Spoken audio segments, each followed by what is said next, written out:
Roma 11 ayat 36 berkata, sebab segala sesuatu adalah dari Dia, dan oleh Dia, dan kepada Dia. Bagi Dialah kemuliaan sampai selama-lamanya.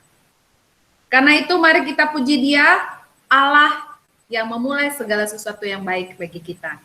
Kita menyanyikan lagu BLP nomor 275, Allah yang setia.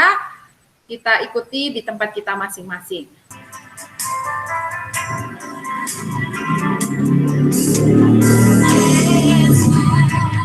Kau telah memulai saya yang mulia dalamku. Kau berikan hidupmu sebagai ganti dosaku, karena kasih-Mu padaku.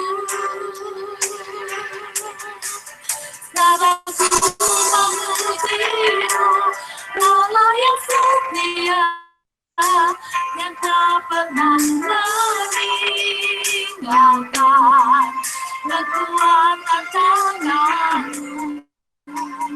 Sekarang ku menyembah-Mu, Allah yang mulia, sempurnakanlah hidupku agar indah panggilan-Mu.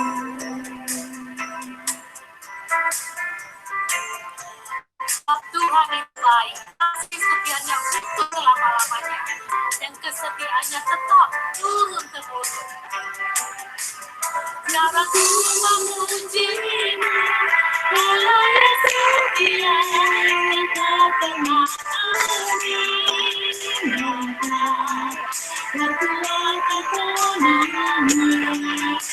Dan ku menyembah-Mu, Allah yang mulia, sempurnakanlah hidupku agar indah.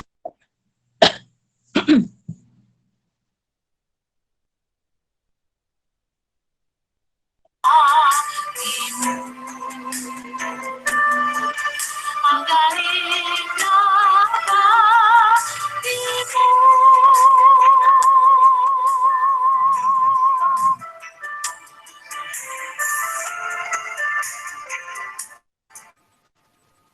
Ya, mari kita berdoa.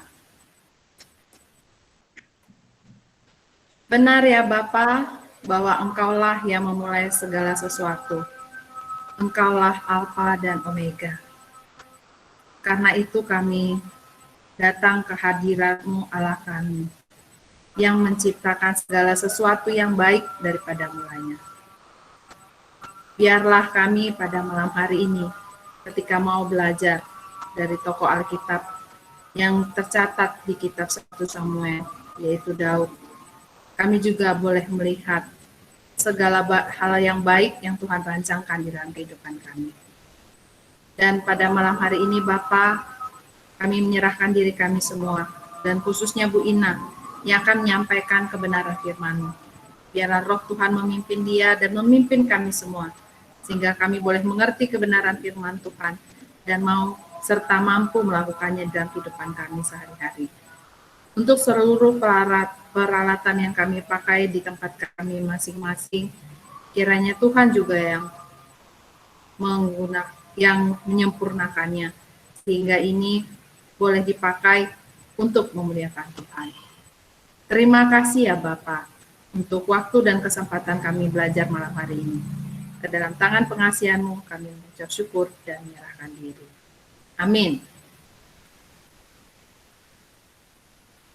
Daud, orang yang sesuai dengan hati Allah, yang berkenan di hati Allah, menikmati perlindungan Allah, menikmati penyelamatan Allah. Kisah Daud ini mengingatkan saya akan satu lagu, yaitu He Hideth My Soul.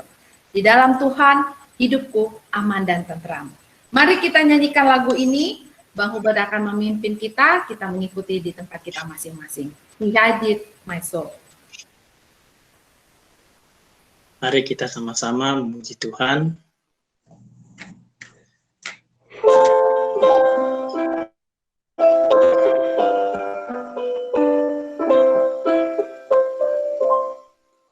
Oh, wonderful Savior is Jesus, my Lord. Oh, wonderful Savior to me.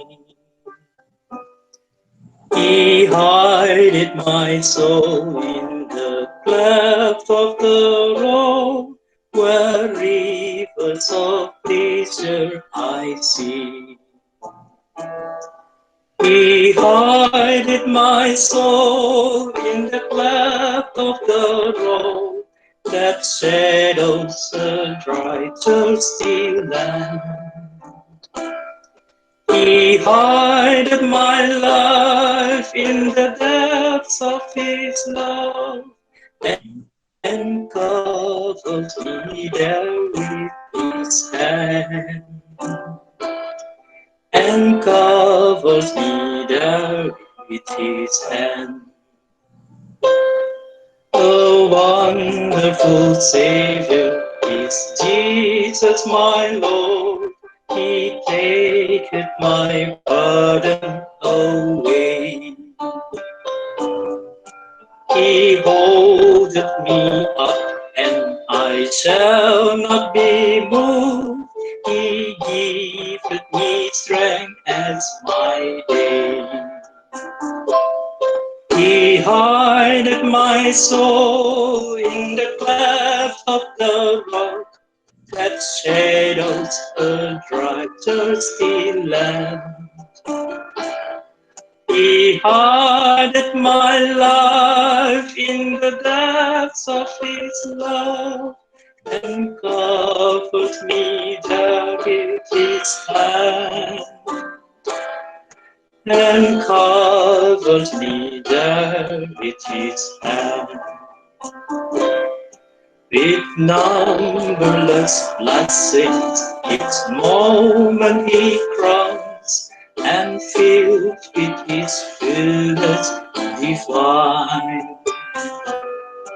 I sing with my rapture, oh glory to God, for such a Redeemer as mine. He hideth my soul in the clouds of the rock, that shadows a dry, thirsty land. He hideth my life in the depths of His love, and covers me down with His hand. And covers me there with His hand. When clothed with His brightness, transported I rise to meet Him in clouds of the sky. His perfect salvation, His wonderful love, I sought with the millions on high. He hideth my soul in the cleft of the rock, that shadows a dry, thirsty land. He hideth my life in the depths of His love, and covers me there with His hand. And covers me there with His hand.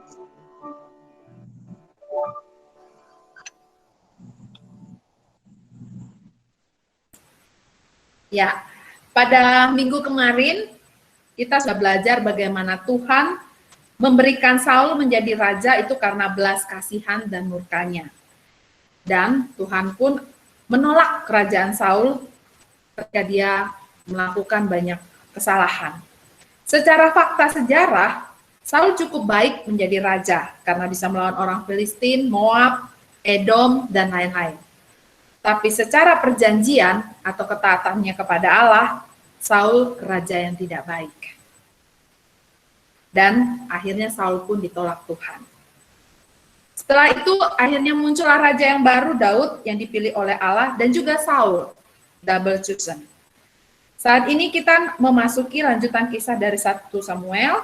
Waktu dan tempat kami persilakan kepada Bu Ina. Oke, mari kita berdoa. Bapa kami yang di surga, kami bersyukur Bapa jika kami boleh sampai pada sesi yang terakhir di dalam melihat 1 Samuel ini.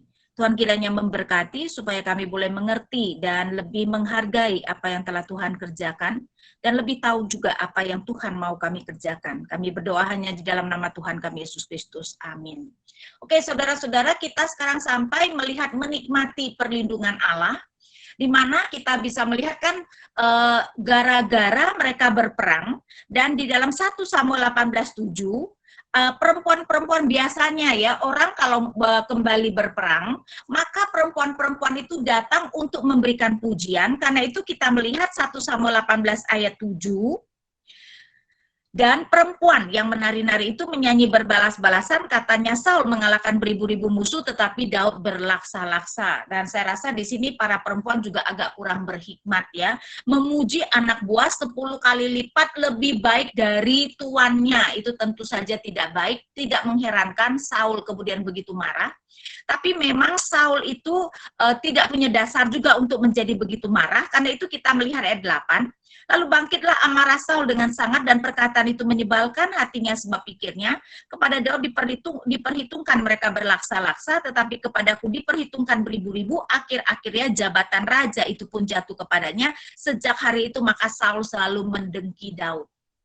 Nah, karena itu kita melihat di sini, sejak itu Saul terus mau membunuh Daud, tapi kita melihat orang yang Allah pilih tentu saja Allah pelihara. Ini screen-nya masih harus kebawahin ya, dari yang 1 Samuel 18. Ya, jadi di sini kita melihat orang yang Allah pilih, Allah pelihara, tentu saja untuk menggenapi apa yang Allah ingin dia lakukan.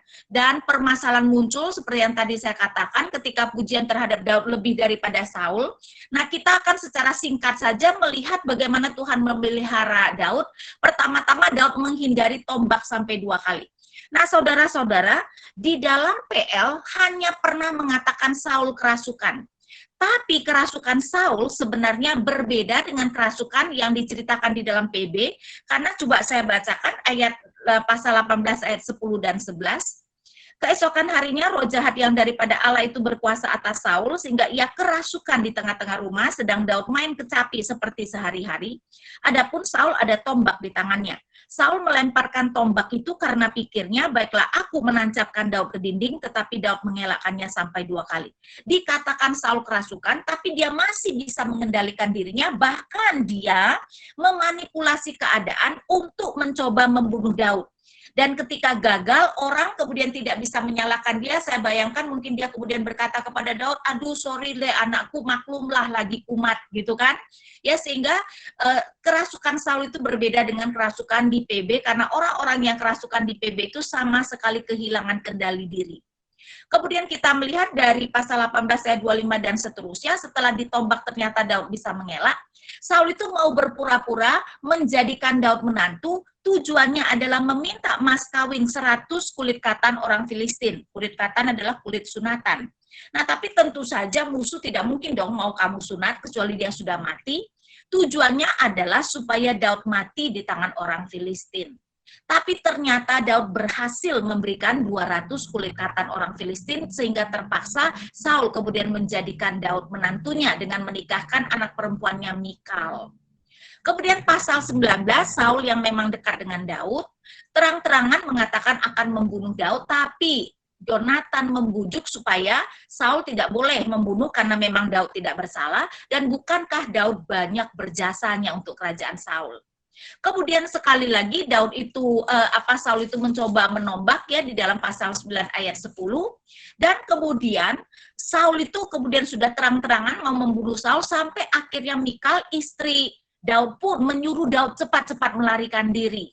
Ya, dan akhirnya melarikan diri bahkan bersama-sama, atau dia melarikan diri ke Samuel. Nah, di sini saya mau supaya kita lihat sedikit yang 19 ayat 18 dan seterusnya. Karena di sini ada sesuatu cerita yang luar biasa menunjukkan betapa pemeliharaan Allah itu sampai sedemikian rupanya. Jadi ceritanya Daud sudah melarikan diri dari Saul dan dia tidak tahu kemana, maksudnya tidak tahu harus kemana, dia jadi pergi mencari Samuel. Mungkin berpikir kalau dia lari ke Samuel, Saul tidak berani mengejar. Tapi ternyata Saul tetap mengejar. Menyuruh rombongan yang satu untuk mengejar Daud. Tapi di tengah-tengah ketika dekat dengan sana, melihat ada rombongan Nabi, mereka juga kepenuhan seperti Nabi, sepertinya lupa untuk mengejar Daud. Saul mengirim lagi rombongan kedua, rombongan ketiga, sama. Akhirnya Saul datang sendiri. Dan sekarang kita baca dari 1 Samuel 19. Ayat 22, lalu ia sendiri pergi ke Rama. Sesampainya ke dekat perigi Pezar yang di Seku, bertanyalah ia kepadanya di mana Samuel dan Daud. Jawab orang, ada di Nayot dekat Rama. Lalu pergilah ia ke sana, ke Nayot dekat Rama, dan pada dia pun hinggaplah Roh Allah, dan selama ia melakukan perjalanannya, ia kepenuhan seperti Nabi, sehingga ia sampai ke Nayot dekat Rama. Jadi Saul sendiri pun kepenuhan seperti Nabi, di mana Allah mau mencegah dia menangkap Daud. Tapi kemudian ayat 24, ia pun menanggalkan pakaiannya, dan ia pun juga kepenuhan di depan Samuel. Nah, kata pun menunjukkan Saul seperti rombongan nabi yang lain, ya, jadi menanggalkan bajunya dan juga kepenuhan, tapi kemudian di tengah-tengah ayat 24, ia rebah terhantar dengan telanjang sehari-hari dan semalam-malaman. Perhatikan tidak ada kata pun, berarti yang rebah semalam-malaman dengan telanjang hanya Saul sendiri. Dan ini mau menyatakan betapa bebalnya Saul sampai Tuhan itu harus melakukan yang ekstra demi untuk mencegah Saul untuk mengejar Daud, dan itu pun nanti Saul tetap mengejar Daud, ya. Tapi saya mau tunjukkan pemeliharaan Tuhan yang begitu luar biasa. Kemudian pasal 20 berbicara kembali Yonatan, keamanan dalam perjalanan, di mana Yonatan itu kembali ya mengadakan atau menunjukkan kesetiaannya karena memang mereka terikat perjanjian.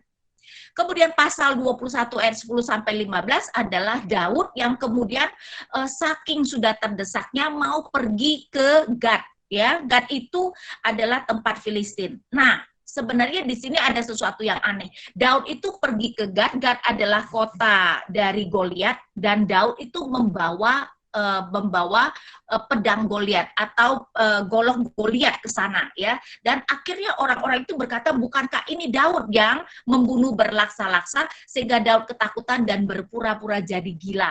Jadi akhirnya tidak ditangkap.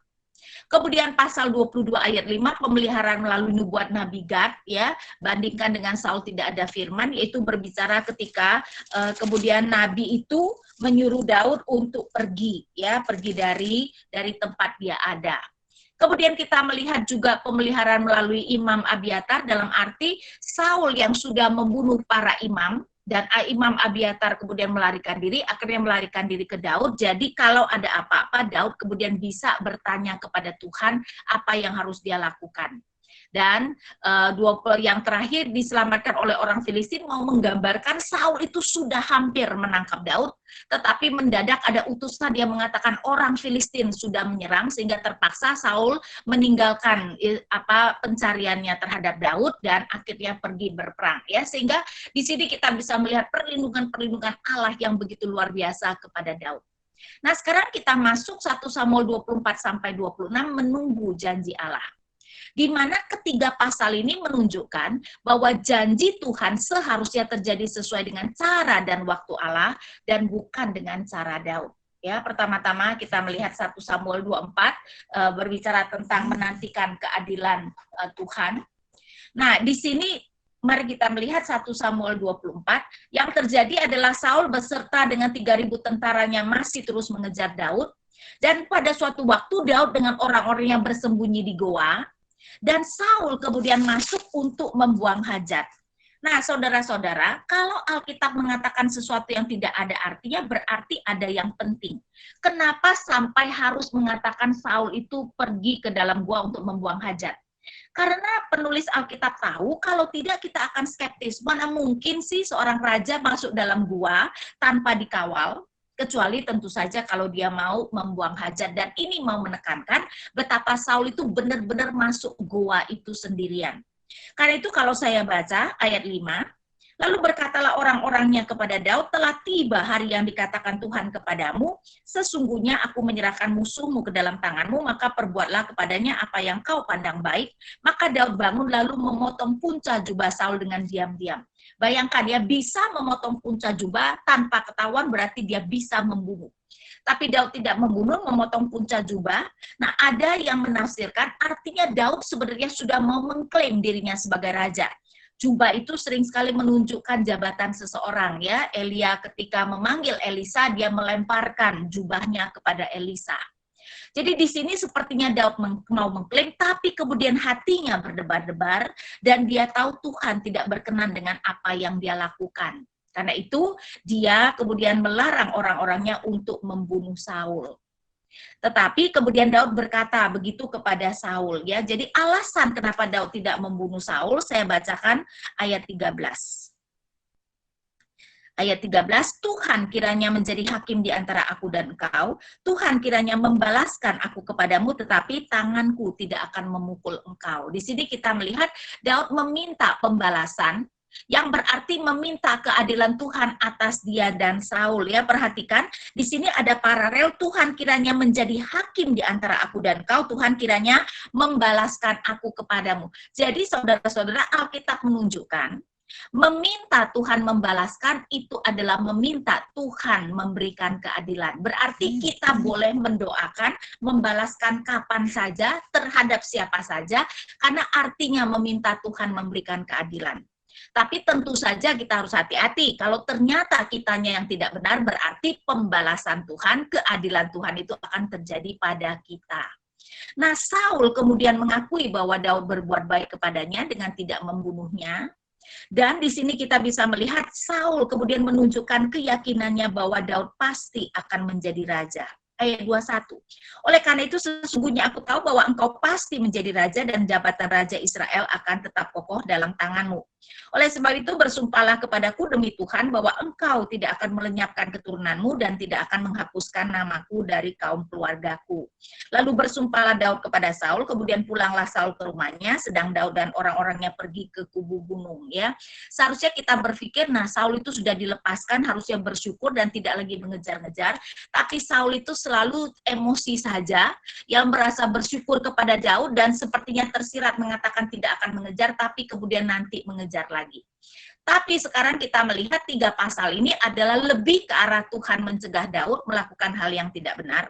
Di dalam 1 Samuel 25, ya, di mana berbicara tentang Daud, walaupun betul tanpa diminta, menyuruh orang-orangnya melindungi gembala-gembala dan ternak dari Nabal.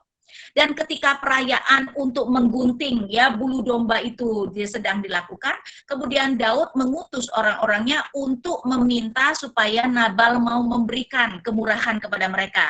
Istilahnya memberikan gaji lah kepada mereka karena mereka sudah banyak membantu. Tapi Nabal kemudian bukan saja tidak mau memberikan, mengatakan juga dengan sangat kasar. Ya, jadi kalau kita melihat, saya bacakan dari ayat 9, jadi pasal 25 dari ayat 9. Ketika orang-orang Daud sampai ke sana, berkatalah mereka kepada Nabal atas nama Daud, tepat seperti yang dikatakan mereka kepada mereka. Kemudian mereka menanti. Tetapi Nabal menjawab anak buah Daud itu, katanya, siapakah Daud, siapakah anak Isai itu? Pada waktu sekarang ini ada banyak hamba-hamba yang lari dari tuannya. Tersirat Nabal tahu nggak siapa Daud? Kelihatannya iya.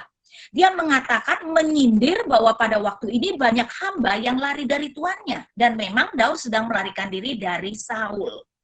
Dan dia mengatakan ayat 11, masakan aku mengambil rotiku, air minumku, dan hewan bantaian yang kubantai bagi orang-orang pengguntingku untuk memberikannya kepada orang-orang yang aku tidak tahu dari mana mereka datang. Jadi Nabal bukan saja tidak mau menghina Daud, dan karena itu Daud di dalam emosinya menyuruh orang-orangnya pergi mau membunuh Nabal dan semua laki-laki yang ada di sekitar Nabal. Tapi untunglah kemudian Tuhan memakai Abigail untuk mencegah Daud membunuh Nabal dan orang-orangnya, ya. Bahkan Abigail mengerti bahwa dia dipakai Tuhan dan Abigail tahu juga bahwa itu adalah Daud.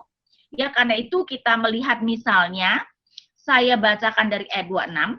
Oleh sebab itu tuanku, demi Tuhan yang hidup dan demi hidupmu yang dicegah Tuhan daripada melakukan hutang darah dan daripada bertindak sendiri dalam mencari keadilan, biarlah menjadi sama seperti Nabal musuhmu dan orang yang bermaksud jahat terhadap tuanku. Ya, jadi di sini kita melihat dia melihat bahwa Tuhan itu mencegah, ya, Tuhan mencegah Daud melakukan kesalahan seperti itu. Dan kita bisa melihat bahwa Tuhan sendiri akhirnya yang kemudian mematikan Nabal, ya. Sehingga kalau kita melihat, bukan 26 sampai 28, tapi ayat 36 sampai 38, ya. Saya bacakan ayat 36. Sampailah Abigail kepada Nabal dan tampaklah Nabal mengadakan perjamuan di rumahnya seperti perjamuan raja-raja. Nabal riang gembira dan mabuk sekali, sebab itu tidaklah diceritakan perempuan itu sepatah kata pun kepadanya sampai fajar menyingsing. Kan Abigail membawa banyak sekali, ya, barang-barang makanan kepada Daud dan meminta Daud jangan emosi, dan dia tidak langsung menceritakan kepada suaminya karena dianggap Nabal itu mabuk. Baru keesok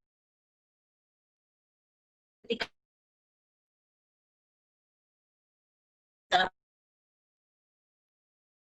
Suaranya putus, Bu.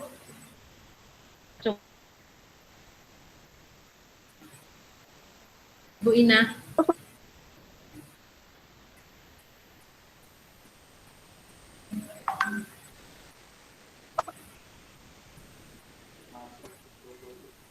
Hilang ya Ina. suaranya. Iya, suaranya putus sama.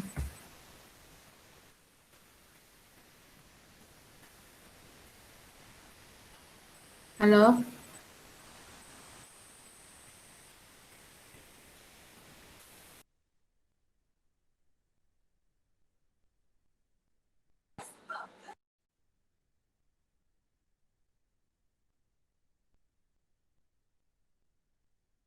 Telepon aja. Sebentar ya, kayaknya Bu Ina.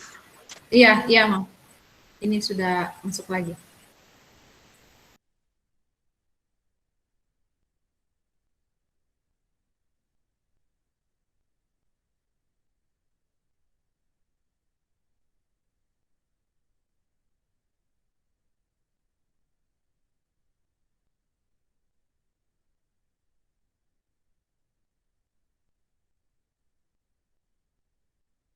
Sebentar ya, Ibu Ina lagi coba masuk lagi.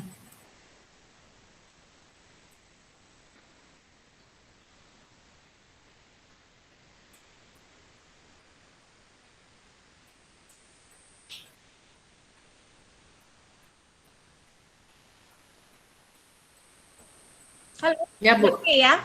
Ya. Oke. Gambarnya deh ya, biar lebih nggak berat. Ya. Jadi kita melihat ya 1 Samuel 25, jalan pintas yang dicegah Tuhan. Jadi Tuhan memakai Abigail untuk mencegah Daud membunuh Nabal dan orang-orangnya, dan Tuhan sendiri yang kemudian mematikan Nabal. Itu ayat 36 sampai 38. Ya, jadi sekali lagi 36, sampailah Abigail kepada Nabal dan tampaklah Nabal mengadakan perjamuan di rumahnya seperti perjamuan raja-raja. Nabal riang gembira dan mabuk sekali, sebab itu tidaklah diceritakan perempuan itu sepatah kata pun kepadanya sampai fajar menyingsing. Tetapi pada waktu pagi ketika sudah hilang mabuk Nabal itu, diceritakanlah kepadanya oleh istrinya segala perkara itu. Lalu terhentilah jantungnya dalam dada dan ia membatu, kayaknya kena serangan jantung. Dan kira-kira 10 hari sesudah itu Tuhan memukul Nabal sehingga ia mati. Lihat nggak? Tuhan yang membalaskan, dan ini juga artinya biarkan Tuhan yang membalaskan. Kita itu tidak boleh balas dendam, ya. Dan di sini kita melihat Daud untung mau dicegah oleh Abigail, akhirnya Tuhan sendiri yang kemudian mematikan Nabal. Dan Daud kemudian mengambil Abigail dan Ahinoam menjadi istrinya, sedang Mikal telah diberikan kepada orang lain. Ya, jadi kita melihat Daud mungkin begitu terkesannya dengan Abigail, jadi meminta supaya Abigail menjadi istrinya. Dan Abigail langsung setuju. Ya, jadi kita melihat ayat 2, kemudian berkemaslah Abigail dengan segera, ia menunggang keledainya dengan diiringi 5 orang pelayan perempuan, ia mengikuti suruhan Daud itu dan menjadi istri Daud. Juga Ahinoam dari Yisrael telah diambil Daud menjadi istrinya, kedua perempuan itu menjadi istrinya, tetapi Saul telah memberikan Mikal anaknya perempuan istri Daud kepada Palta bin Lais yang dari Galim itu. Nah, kemudian kita masuk kepada 1 Samuel 26. Perlindungan Tuhan yang ajaib. Nah, entah kenapa, mungkin ya, saking Daud itu sudah mulai ragu, jadi dia itu mau membuktikan kalau dia bisa membunuh Saul dan bahwa Tuhan masih terus melindungi dia. Jadi Saul masih kembali mengejar-ngejar Daud dengan 3.000 orang. Daud yang berada di tempat yang lebih tinggi melihat ke bawah, dan kemudian mengajak supaya salah satu anak buahnya turun pergi ke kemah Daud. Karena itu kita melihat misalnya ayat 5, pasal 26 dari ayat 5, berkemaslah Daud lalu sampai ke tempat Saul berkemah. Waktu Daud melihat tempat Saul berbaring dengan Abner bin Ner, panglima tentaranya, Saul berbaring di tengah-tengah perkemahan sedang rakyat berkemah sekelilingnya. Berbicara Daud kepada Ahimelek orang Het itu dan kepada Abisai anak Zeruya saudara Yoab, katanya, siapa turun bersama-sama dengan aku kepada Saul ke tempat perkemahan itu? Jawab Abisai, aku turun bersama-sama dengan engkau. Nah, Abisai kemudian mungkin berpikir turun untuk membunuh Daud.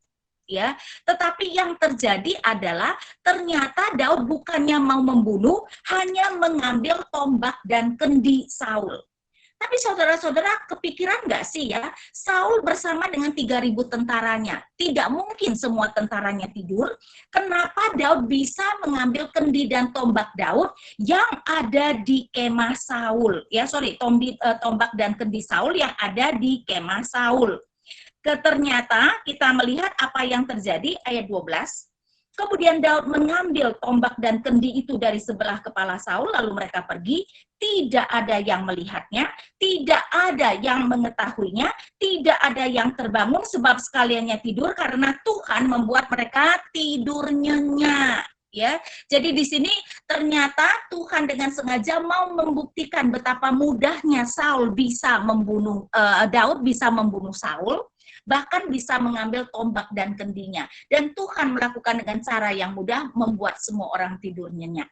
Dan ini menunjukkan betapa Allah kita berkuasa ya, memakai hal yang sangat sederhana seperti tidur saja, bisa membuat semua orang tidur nyenyak, bisa membuat Raja Ahasiweros misalnya tidak bisa tidur, demi menyelamatkan Mordekai ya. Dan di sini menunjukkan perlindungan Tuhan yang begitu ajaib kepada Daud. Sekali lagi Saul kembali menunjukkan penyesalannya dan memberkati Daud. Nah, 3 pasal ini adalah pasal yang kelihatannya mau menunjukkan bahwa Daud itu bersedia menunggu waktu Tuhan, menunggu cara Tuhan untuk menggenapi janjinya. Karena itu terutama di dalam setelah 1 Samuel 24 ya, di mana ketika dia memotong puncak jubah Saul itu menunjukkan dia sebenarnya mengklaim dirinya sebagai raja dan hatinya berdebar-debar, dia tahu bahwa Tuhan tidak berkenan. Sejak itu Daud tidak pernah mengklaim lagi menjadi raja. Karena itu cara Daud menjadi raja sebenarnya sangat ajaib. Setelah Saul mati di dalam 2 Samuel, Daud itu kemudian bertanya kepada Tuhan, Tuhan, apakah aku perlu pergi ke sebuah kota? Kata Tuhan, pergilah ke Hebron. Setelah itu, Daud pergi ke Hebron beserta istri-istrinya, dan di Hebron tua-tua Yehuda mengangkat Daud menjadi raja, tapi hanya atas Yehuda. Dan Daud itu menjadi raja atas Yehuda 7,5 tahun, sementara Abner kemudian mengangkat Isboset anak Saul untuk menjadi raja. Tetapi setelah Isboset mati, ya, dan Daud sudah 7,5 tahun menjadi raja, tua-tua Israel datang ke Hebron, mengangkat Daud menjadi raja atas seluruh Israel. Jadi lihat nggak, cara Daud menjadi raja itu adalah sesuai dengan waktu dan cara Tuhan, dan bukan dengan cara Daud, dan kelihatannya ini adalah pasal-pasal yang menunjukkan Daud belajar untuk melakukan itu. Ya, nah kemudian kita akan masuk kepada 4 pasal terakhir. Nah 4 pasal terakhir ini adalah pasal yang mengkontraskan, malahan 5 pasal terakhir ya, adalah pasal yang mengkontraskan antara Daud dengan Saul. Ya, karena itu kita melihat menikmati penyelamatan Allah, di mana pasal 27 sampai pasal 28 ayat 2 adalah dilema Daud bersama dengan musuh Allah. Tapi nanti dikontraskan dengan dilema Saul, lebih parah lagi, yaitu tanpa firman Allah. Dan nanti Daud diselamatkan oleh orang Filistin, dan akhirnya Saul mati di tangan orang Filistin. Nah, kita sekarang masuk dulu pasal 27 sampai pasal 28 ayat 2, dilema Daud bersama dengan musuh Allah. Di mana di dalam pasal ini, ya saya bacakan ayat 1, tetapi Daud berpikir dalam hatinya, bagaimanapun juga pasti pada suatu hari aku akan binasa oleh tangan Saul, jadi tidak ada yang lebih baik bagiku selain meluputkan diri dengan segera ke negeri orang Filistin, maka tidak ada harapan bagi Saul untuk mencari aku lagi di seluruh daerah Israel dan aku akan terluput dari tangannya. Bersiaplah Daud lalu berjalan ke sana, ia dan ke-600 orang yang bersama-sama dengan dia itu kepada Akis bin Maok, raja kota Gad. Nah, kita tidak tahu kenapa Daud kembali pergi ke Gad. Dulu ya pergi ke Gad karena itu, tetapi anak buah si raja Filistin itu bisa mengenali Daud dan mengatakan itu yang membunuh berlaksa-laksa. Daud pura-pura menjadi gila, tapi sekarang dia pergi lagi. Kenapa? Ayat 1 memberikan kunci yang sangat penting. Daud berpikir dalam hatinya. Jadi dia terus berkata dalam hatinya, kalau aku tidak melarikan diri dari Israel, aku pasti binasa di tangan Saul. Dan ternyata apa yang dia pikir dalam hatinya membuat dia akhirnya benar-benar percaya kalau dia tidak lari ke Filistin, dia pasti mati di tangan Saul. Tapi saudara, berarti tersirat Daud tidak percaya Allah bisa menyelamatkan dia dari tangan Saul. Ya, dan di sini menunjukkan, bayangkan ya, Daud yang sudah begitu beriman, apalagi di dalam terang pasal 26 yang Tuhan membuat semua orang tidur sehingga Daud kemudian bisa mengambil tombak dan kendi Saul. Sebenarnya tidak masuk akal kalau Daud tidak menganggap bahwa Tuhan bisa memelihara dia atau menyelamatkan dia dari tangan Saul. Tapi di sini menunjukkan hati-hati sekali apa yang kita pikirkan dan katakan kepada diri sendiri. Terutama ketika itu adalah hal yang negatif, yang terjadi adalah kita akan percaya. Ingat ya, kebohongan yang diberitahukan 1000 kali akan dianggap sebagai kebenaran. Jadi kalau kita terus kemudian mengatakan kebohongan kepada diri kita sendiri, kita akan menganggap kebohongan itu sebagai kebenaran. Karena itu sekali lagi, hati-hati dengan apa yang kita katakan kepada diri sendiri. Penting tidak berbicara pada diri sendiri, penting. Karena itu misalnya saya tunjukkan Mazmur 42 dan 43 itu dilihat sebagai satu Mazmur. Karena apa? Karena ada refrain yang sama, seperti yang saya bacakan di dalam pasal Mazmur 42 ayat 6. Mengapa engkau tertekan hai jiwaku dan gelisah di dalam diriku, berharaplah kepada Allah sebab aku akan bersyukur lagi kepadanya, penolongku dan Allahku. Ya, dan di sini kita bisa melihat betapa ya di sini pemazmur berbicara kepada dirinya sendiri. Sehingga kalau kita melihat dengan lebih detail, ya, mengatakan bahwa cara kita berbicara kepada diri sendiri, pertama harus memakai logika. Mengapa engkau tertekan hai jiwaku? Berharaplah kepada Allah. Artinya, jiwaku, kalau benar-benar engkau percaya kepada Allah, tidak masuk akal kalau engkau tertekan. Karena itu menegur jiwanya. Mengapa engkau tertekan hai jiwaku? Jadi mengatakan sesuatu yang penuh dengan logika ya. Jadi sekarang ini, zaman sekarang, orang memang mengatakan kita harus mengatakan positive thinking di dalam diri kita atau memikirkan sesuatu yang positif, tapi kadang-kadang apa yang diajarkan itu tidak masuk akal. Misalnya kalau kamu mau kaya, kamu setiap hari mengatakan aku akan menjadi kaya, aku akan menjadi kaya, nanti kamu akan menjadi kaya. Saudara, kita tidak boleh mengatakan sesuatu yang tidak masuk akal, ya. Masa dengan hanya mengatakan kita akan menjadi kaya, jadi kita akan menjadi kaya? Kan tidak. Aku akan menjadi presiden RI, aku akan menjadi presiden RI, apakah kemudian kamu akan menjadi presiden RI? Kan tidak. Karena itu harus memakai logika dalam apa yang kita katakan kepada diri kita. Kemudian juga harus realistik. Karena itu coba perhatikan lagi, Mazmur 42 mengatakan, sebab aku akan bersyukur lagi kepadanya. Perkataan akan menunjukkan si pemazmur tahu sekarang sulit bagi dia bersyukur kepada Tuhan, tapi percaya. Oke, jiwaku, ayo aku akan bersyukur lagi kepada Tuhan. Jadi harus realistik. Dan kemudian kita juga melihat bahwa dengan sabar memberitahu jiwa kita, sabar menunggu Tuhan, karena itu berharaplah kepada Allah. Secara harafiah adalah wait for God, ya. Tapi intinya berbicara kepada diri sendiri adalah baik. Dan jangan mengatakan yang negatif kepada diri sendiri karena nanti kita akan percaya. Karena itu kenapa misalnya ada yang orang mengatakan hati-hati karena apa yang kita katakan terutama secara negatif itu akan menjadi self-fulfilling prophecy. Nubuat yang kita genapi sendiri. Contohnya misalnya, kalau kita mengatakan kepada diri kita sendiri, aku bakal dipecat, apa yang terjadi? Semangat nggak kerja? Pasti nggak semangat. Kerja jadi uring-uringan, akhirnya bos benar-benar memecat kita. Karena apa? Karena kita sekarang kerjanya tidak beres. Nah, itu yang namanya self-fulfilling prophecy. Ya, dan Daud lakukan itu. Dia mengatakan suatu hari aku pasti akan binasa kalau kalau aku tidak melarikan diri, dan akhirnya dia percaya dan dia melarikan diri. Ya, jadi bayangkan Daud yang begitu percaya kepada Allah bahkan bisa jatuh kepada kesalahan seperti ini. Mungkin karena memang dia sudah terlalu capek, sedangkan dia itu kan harus juga bertanggung jawab kepada 600 orang yang mengikuti dia, belum lagi dengan keluarga mereka misalnya ya. Dan akhirnya di dalam keterdesakan dia melakukan sesuatu yang tidak masuk akal, tidak meminta petunjuk Tuhan. By the way, pasal ini tidak pernah ada nama Allah ataupun Tuhan disebutkan. Padahal ada Imam Abiatar bersama dengan Daud, sehingga Daud bisa bertanya kepada Tuhan, tapi dia tidak bertanya kepada Tuhan, dia hanya berpikir menurut apa yang dia pikir, dan akhirnya bertindak salah. Ya, jadi akhirnya bertindak, dia berlindung kepada Akis, tapi kadang-kadang Tuhan itu membiarkan kita berhasil dalam kesalahan kita.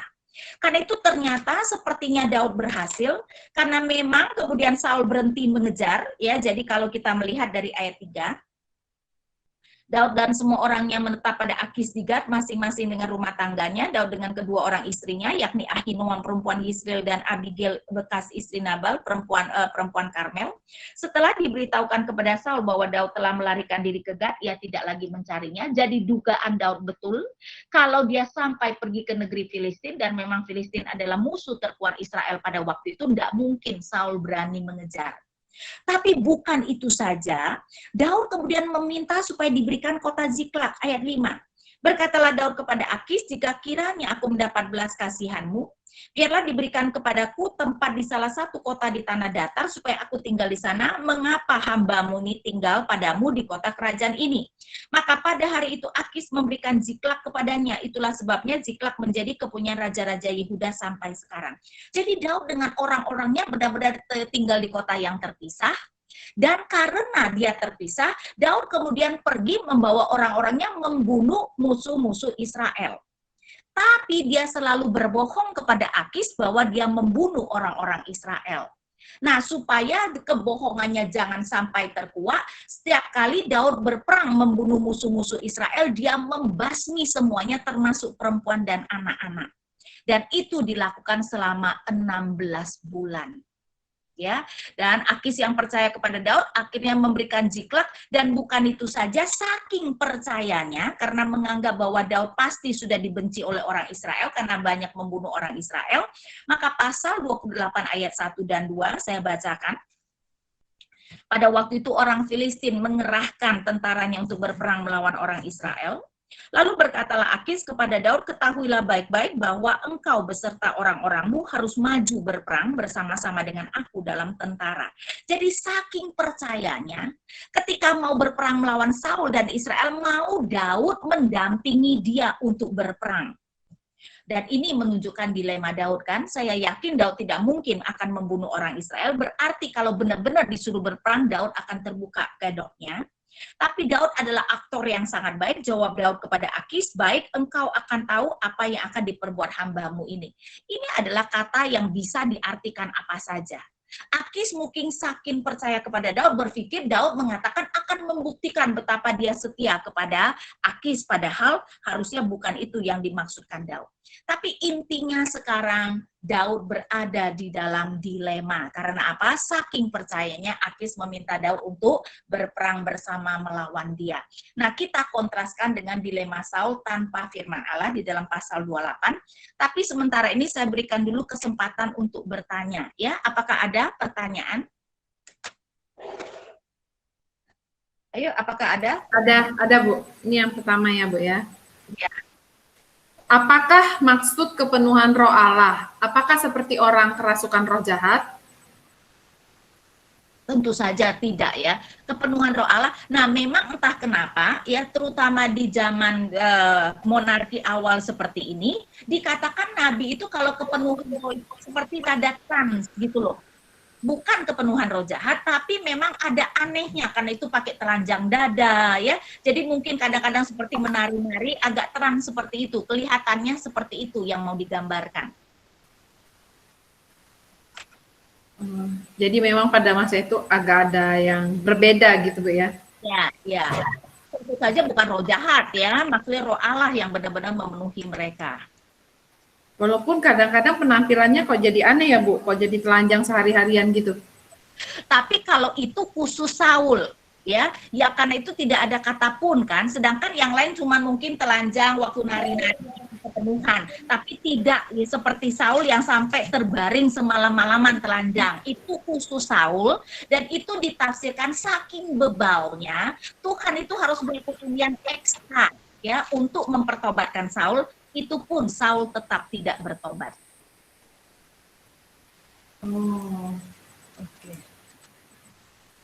Bagaimana bisa mengharmonisasikan minta keadilan dalam PL dengan pengampunan juga terhadap musuh dalam PB? Nah, dalam hal itu sebenarnya kita itu melihat bahwa itu bertolak belakang, tapi Alkitab tidak melihat itu bertolak belakang. Saya tunjukkan apa yang Paulus katakan. Kita lihat Roma 12. Roma 12 ayat 19, saudara-saudaraku yang kekasih, janganlah kamu sendiri menuntut pembalasan, tetapi berilah tempat kepada murka Allah. Sebab ada tertulis pembalasan itu adalah hakku, akulah yang akan menuntut pembalasan firman Tuhan. Jadi Paulus mau mengatakan jangan balas dendam, berikan ruang pada murka Allah, berarti kamu berdoalah Allah yang membalaskan. Tapi ayat 20, jika seterumu lapar berilah dia makan, jika ia haus berilah dia minum. Dengan berbuat demikian kamu menumpukan bara api di atas kepalanya, artinya rada meredakan amarahnya. Jadi kata Paulus, kamu berdoa Tuhan memberi keadilan, tapi kamu sendiri berbuatlah baik kepada musuh. Jadi tidak bertentangan dengan perkataan Tuhan Yesus, di mana kita disuruh untuk berdoa dan berbuat baik bagi musuh kita. Dan Daud melakukan dua-duanya, ingat? Dia berdoa Tuhan yang membalaskan, tetapi dia tidak membunuh Saul, dan Saul menganggap Daud berbuat baik tidak. Iya, di dalam 1 Samuel 24, Saul 3 kali mengatakan Daud berbuat baik kepada dia. Ya, misalnya saya bacakan ayat 18, katanya kepada Daud, engkau lebih benar daripada aku, sebab engkau telah melakukan yang baik kepadaku, padahal aku melakukan yang jahat kepadamu. Telah kau tunjukkan pada hari ini betapa engkau telah melakukan yang baik kepadaku, walaupun Tuhan telah menyerahkan aku ke dalam tanganmu, engkau tidak membunuh aku. Jadi Daud melakukan dua-duanya. Meminta Tuhan membalaskan, tapi pada saat yang sama dia berbuat baik kepada musuh. Jadi berbuat baik kepada musuh itu jangan disamakan dengan kita memperlakukan musuh seperti teman. Jangan ya. Jadi berbuat baik kepada musuh bukan kemudian musuh diundang makan. Wah, bisa gawat tuh. Tapi maksudnya ketika kita misalnya ada kesempatan untuk menghancurkan musuh, kita tidak menghancurkannya.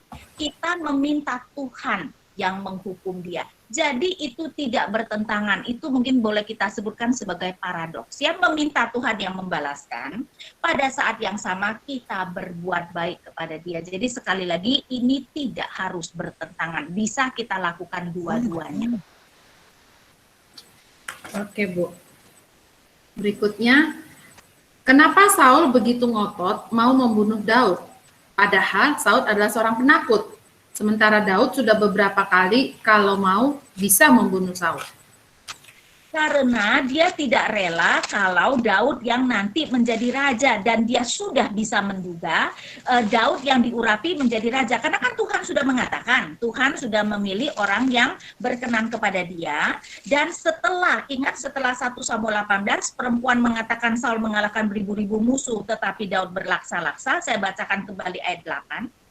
Lalu bangkitlah amarah Saul dengan sangat, dan perkataan itu menyebalkan hatinya, sebab pikirnya, kepada Daud diperhitungkan mereka berlaksa-laksa, tetapi kepadaku diperhitungkan beribu-ribu. Akhir-akhirnya jabatan raja itu pun jatuh kepadanya. Saking dia itu tidak rela jabatan raja itu jatuh kepada Daud, ya, sehingga dia kemudian mau membunuh Daud. Nah, karena dia memang pengecut, bawa 3.000 orang untuk membunuh Daud. Ya, karena itu kenapa dia bawa begitu banyak orang. Kalau dia mungkin pemberani, ya seharusnya tidak perlu membawa 3.000 orang. Dan ini menunjukkan ya, orang kalau terlalu ngotot untuk mempertahankan apa yang sudah bukan menjadi miliknya, bisa melakukan hal-hal yang tidak masuk akal dan mengerikan. Ya, karena itu sebenarnya artinya pelajaran bagi kita, jangan mencoba mempertahankan apa yang memang bukan milik kita. Oke, masih ada? Ada, Bu. Mm-mm. Apakah Saul, tua-tua dan rakyat Israel tahu bahwa Daud sudah diurapi menjadi raja oleh Samuel ketika berumur 17 tahun? Mengapa umat Israel baru menobatkan Daud jadi raja setelah 7 tahun di Hebron atau butuh 13 tahun bagi Daud setelah diurapi baru bisa jadi raja? Mereka tidak tahu pada waktu itu diurapi, tapi kelihatannya sesudah itu sudah menjadi rahasia umum bahwa Daud akan menjadi raja. Karena sampai Abigail saja sudah tahu tuh. Jadi kalau kita tadi baca secara detil, Abigail pun tahu Tuhan sudah mengurapi Daud menjadi raja, bahwa Daud pasti nanti akan menjadi raja. Jadi entah bagaimana, itu sudah menjadi rahasia umum, Daud nanti akan menjadi raja. Ya, jadi memang itu sudah menjadi rahasia umum, Abigail juga sudah tahu. Oke, lanjut, Bu. Mm-mm. Dalam 1 Samuel 26 ayat 23, terlihat bagaimana yakinnya Daud kepada Tuhan, bahwa Saul sudah diserahkan Tuhan ke tangannya. Tetapi kemudian dia memainkan logikanya dan pergi berlindung ke Gad. Kira-kira hal yang mendasar apa yang membuat perubahan sikap Daud? Kalau saya bilang ya karena keletihan, kecapean ya, baik secara fisik maupun secara emosi, sehingga orang kan bisa jadi swing begitu ya. Jadi kadang-kadang begitu yakin, kadang-kadang kemudian tidak yakin, dan itu adalah sesuatu yang sering terjadi loh pada orang percaya.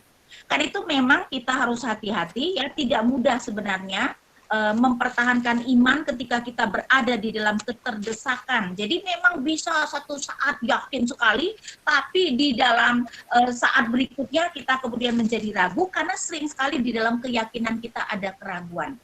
Ingat, orang tua atau ayah daripada anak yang itu ya, yang kerasukan, yang bisu, dan kemudian yang sampai menyiksa diri itu kan, dia kemudian meminta Tuhan Yesus untuk menyembuhkan. Dan dia berkata kepada Tuhan Yesus, jika engkau dapat, dan kata Yesus jika engkau dapat ya, dan Yesus mau mengatakan bahwa kalau dia beriman pasti bisa. Dan orang tua itu, maksudnya si ayah itu kemudian berkata kepada Yesus, aku percaya, kemudian tolonglah aku yang tidak percaya ini. Artinya apa? Pada kalimat yang sama dia berkata dia percaya, tetapi pada saat yang sama dia berkata dia kurang percaya.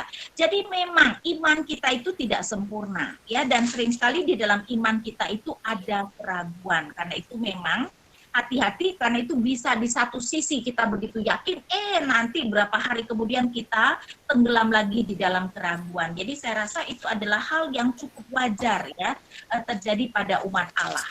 Jadi kita harus waspada, karena itu memang Daud saja bisa begitu, apalagi kita ini.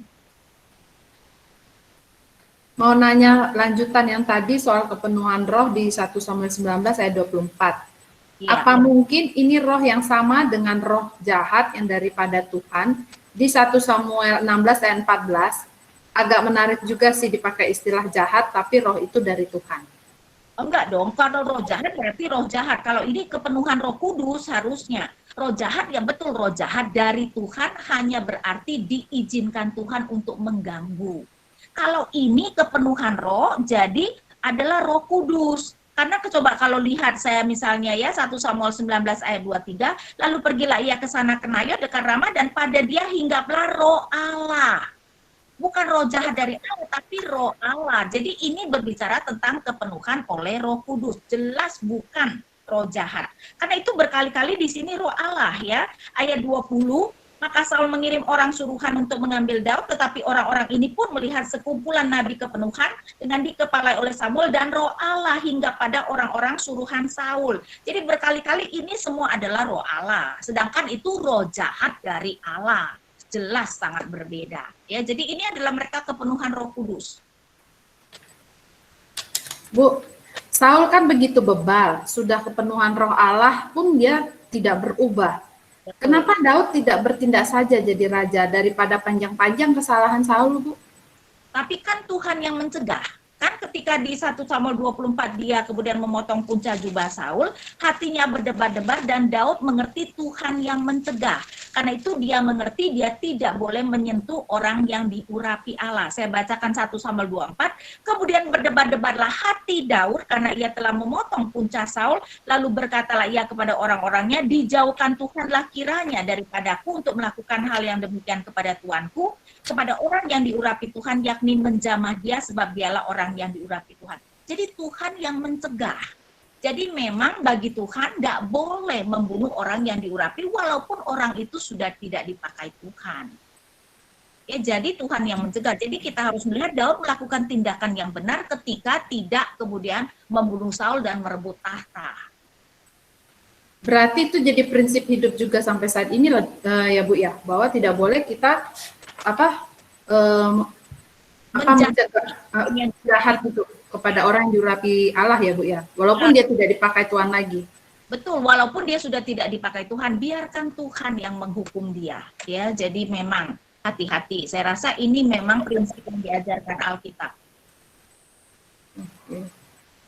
Nah, bagaimana kita bisa melihat bahwa Allah mencegah kita melakukan kesalahan-kesalahan, Bu? Apakah seperti Daud saja, satu hati berdebar-debar, atau seperti apa tuh, Bu? Nah, kita akan melihat bahwa Tuhan itu melakukan dengan cara yang berbeda-beda, ya. Jadi satu hal bisa hati berdebar-debar. Ingat nggak ketika Tuhan mencegah Saul membunuh para imam dengan anak buahnya, tentaranya tidak mau mendengarkan. Padahal jarang dong prajurit tidak mendengarkan perkataan Saul, dan berarti itu adalah cara Tuhan mencegah. Jadi Tuhan itu bisa pakai cara yang berbeda-beda. Ketika Daud mau melakukan sensus, Tuhan memakai Yoab untuk mencegah. Yoab itu berusaha mencegah Daud, jangan. Tapi Daud bersikeras, akhirnya sensus tetap dilakukan. Jadi Tuhan bisa melakukan banyak cara, ya. Karena itu kita harus peka. Ya, apakah ini cegahan Tuhan ketika ada orang yang misalnya mengatakan, aduh jangan lakukan itu, atau ketika hati kita tidak tenang, ya, atau mungkin ada hal-hal kita mendengarkan firman, tahu-tahu sepertinya kayaknya Tuhan itu sedang berbicara, jangan lakukan itu. Jadi Tuhan bisa melakukan dengan cara yang berbeda-beda. Kita yang harus belajar peka untuk membaca apa yang sedang Tuhan katakan kepada kita. Oke, Bu.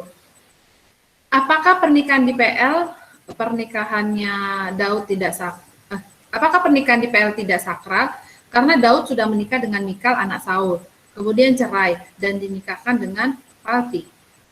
Nah, dalam hal itu tentu saja bukannya Daud yang mau bercerai, ya, tapi Mikal kelihatannya Saul yang sengaja kemudian memberikan kepada orang. Jadi saya rasa dalam hal itu kita tidak bisa mengatakan bahwa Daud memandang remeh pernikahan. Bahkan nanti Daud kan meminta Mikal dikembalikan kepada dia sesudah Saul mati. Ya, dan ketika Abner kemudian mau membawa orang Israel datang kepada Daud, Daud meminta salah satu syarat Mikal harus dikembalikan kepada dia. Jadi nanti Mikal dikembalikan kepada Daud. Ya, jadi Daud melihat pernikahannya penting walaupun tapi setelah itu relasi mereka tidak baik, ya. Oke, Bu. Di 1 Samuel 27 ayat 1, apakah relasi Daud sedang tidak intens dengan Allah sehingga ia berpikir dengan caranya sendiri? Kalau memang ya, apakah selama dia di Filistin, Daud tidak berrelasi dengan baik dengan Allah? Kelihatannya itu yang mau digambarkan. Karena itu kenapa seperti saya katakan penulis dengan sengaja di dalam keseluruhan pasal 27 tidak pernah nama Allah disebutkan. Jadi kelihatannya itu adalah cara penulis mau mengatakan Daud itu jauh dari Allah. Jadi kemungkinan Daud tahu bahwa apa yang dilakukan itu tidak berkenan kepada Allah. Karena itu dia dengan sengaja mungkin menjauhkan diri dari Allah. Ya, jadi kelihatannya itu yang hendak penulis katakan dengan tidak pernah menyebut nama Allah. Jadi ada masa-masa lemahnya juga ya, Bu ya? Tentu saja, ya. Di 1 Samuel 21 ayat 13, ketika Daud berpura-pura gila di depan Akis. Bukankah hal itu memalukan? Kenapa Tuhan menempatkan Daud di posisi tersebut? Nah, karena kan Daud sendiri yang sebenarnya tidak masuk akal loh. Membawa pedang Goliat, pergi untuk berlindung ke kota Goliat. Coba bayangkan, masuk akal enggak sih? Dan itu menunjukkan ya, kita kalau lagi terdesak, kadang-kadang akal kita itu jadi enggak sehat lagi. Dan Tuhan membiarkan, karena memang ketika kita mau melakukan kebodohan, Tuhan itu tidak berkewajiban untuk mencegah. Ya, jadi dalam hal itu, karena itu kita yang harus hati-hati ya. Tuhan itu tidak berkewajiban mencegah kita melakukan hal yang bodoh, dan tentu saja Tuhan pun memakai kesalahan kita untuk mengajarkan kita. Daud kemudian belajar dari sana bahwa Tuhan melindungi dia. Karena itu Daud juga menulis Mazmur tentang ketika dia berpura-pura gila dan di dalam Mazmurnya dia memuji Tuhan melindungi dia. Ya, jadi mungkin pelajaran lain adalah mau mengatakan bahkan ketika kita sendiri melakukan hal yang bodoh, Allah itu tetap beranugerah dan tetap memelihara kita. Mungkin itu yang hendak diajarkan Tuhan juga. Dan itu yang dimengerti Daud ya, bahwa Tuhan itu tetap beranugerah dan menyelamatkan dia. Walaupun adalah hal yang sangat bodoh yang dilakukan oleh Daud. Oke Bu, sepertinya pertanyaannya sudah dulu Bu, sudah habis. Oke, jadi Boleh kita dilanjutkan. Ya, kita akan masuk pasal 28, pasal yang heboh mengenai adanya roh Samuel ya. Dilema Saul tanpa firman Allah, kita melihat pasal 28 dari ayat 3. Adapun Samuel sudah mati ya. Di dalam pasal 25 sudah dikatakan Samuel mati, tapi mungkin ini untuk menekankan kenapa Saul itu sampai memanggil roh Samuel. Seluruh orang Israel sudah meratapi dia dan mereka telah menguburkan dia di Rama, di kotanya, dan Saul telah menyingkirkan dari dalam negeri para pemanggil arwah dan roh peramal. Tentu saja itu adalah hal yang baik ya. Di mana Saul, karena memang Tuhan itu mengatakan tidak boleh mencari roh pemanggil arwah dan roh peramal, bahkan bisa dihukum mati, dan Saul menghilangkan dari negerinya. Ayat 4, orang Filistin itu berkumpul lalu bergerak maju dan berkemah dekat Sunem. Saul mengumpulkan seluruh orang Israel, lalu mereka berkemah di Gilboa. Ketika Saul melihat tentara Filistin itu, maka takutlah ia dan hatinya sangat gemetar. Dan Saul bertanya kepada Tuhan, tetapi Tuhan tidak menjawab dia, baik dengan mimpi, ya. Jadi Tuhan memang sering kan menjawab melalui mimpi, baik dengan Urim. Kalau dengan Urim itu kesalahan Saul sendiri. Urim dan Tumim itu adalah kalau kita bertanya melalui imam. Imam itu bisa bertanya kepada Tuhan melalui Urim dan Tumim, tapi kan dia membunuh 85 orang imam dan Abiatar kemudian melarikan diri kepada Daud. Kan itu dia tidak bisa lagi bertanya kepada imam, baik dengan perantaran para nabi. Nah, Samuel yang biasanya selama ini berfungsi sebagai nabi, ya, sebagai nabi bagi Saul, dan Samuel sudah mati, ya. Jadi kita melihat bahwa Samuel telah mati dan Tuhan tidak mau menjawab Saul, padahal Filistin sudah mengepung. Nah, dalam keadaan terdesak seperti itu, ayat 7. Lalu berkatalah Saul kepada para pegawainya, carilah bagiku seorang perempuan yang sanggup memanggil arwah, maka aku hendak pergi kepadanya dan meminta petunjuk kepadanya. Para pegawainya menjawab dia, di Endor ada seorang perempuan yang sanggup memanggil arwah. Saudara, di sini menunjukkan ya, betapa kalau kita dalam keadaan terdesak, prinsip yang tadinya kita pegang, kita bisa buang jauh-jauh. Tadinya Saul sangat yakin dan menyuruh menyingkirkan semua pemanggil arwah, tapi ketika dia sendiri terdesak sakitnya, ya, akhirnya dia sendiri meminta supaya memanggil arwah atau mencari perempuan pemanggil arwah, dan ternyata ironinya para pegawainya tahu masih ada perempuan yang sanggup memanggil arwah. Tersirat apa? Kita kalau baca Alkitab kita harus pintar membaca apa yang tersirat ya.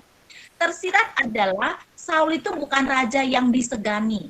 Anak buahnya berani terang-terangan melanggar perintah Saul, ya. Jadi akhirnya mereka membawa Saul untuk memanggil arwah Samuel. Nah, perdebatannya adalah apakah ini arwah Samuel atau bukan, ya. Dan mereka yang tidak setuju bahwa ini adalah arwah Samuel mengatakan beberapa hal. Pertama, perempuan itu terkejut. Ayat 12.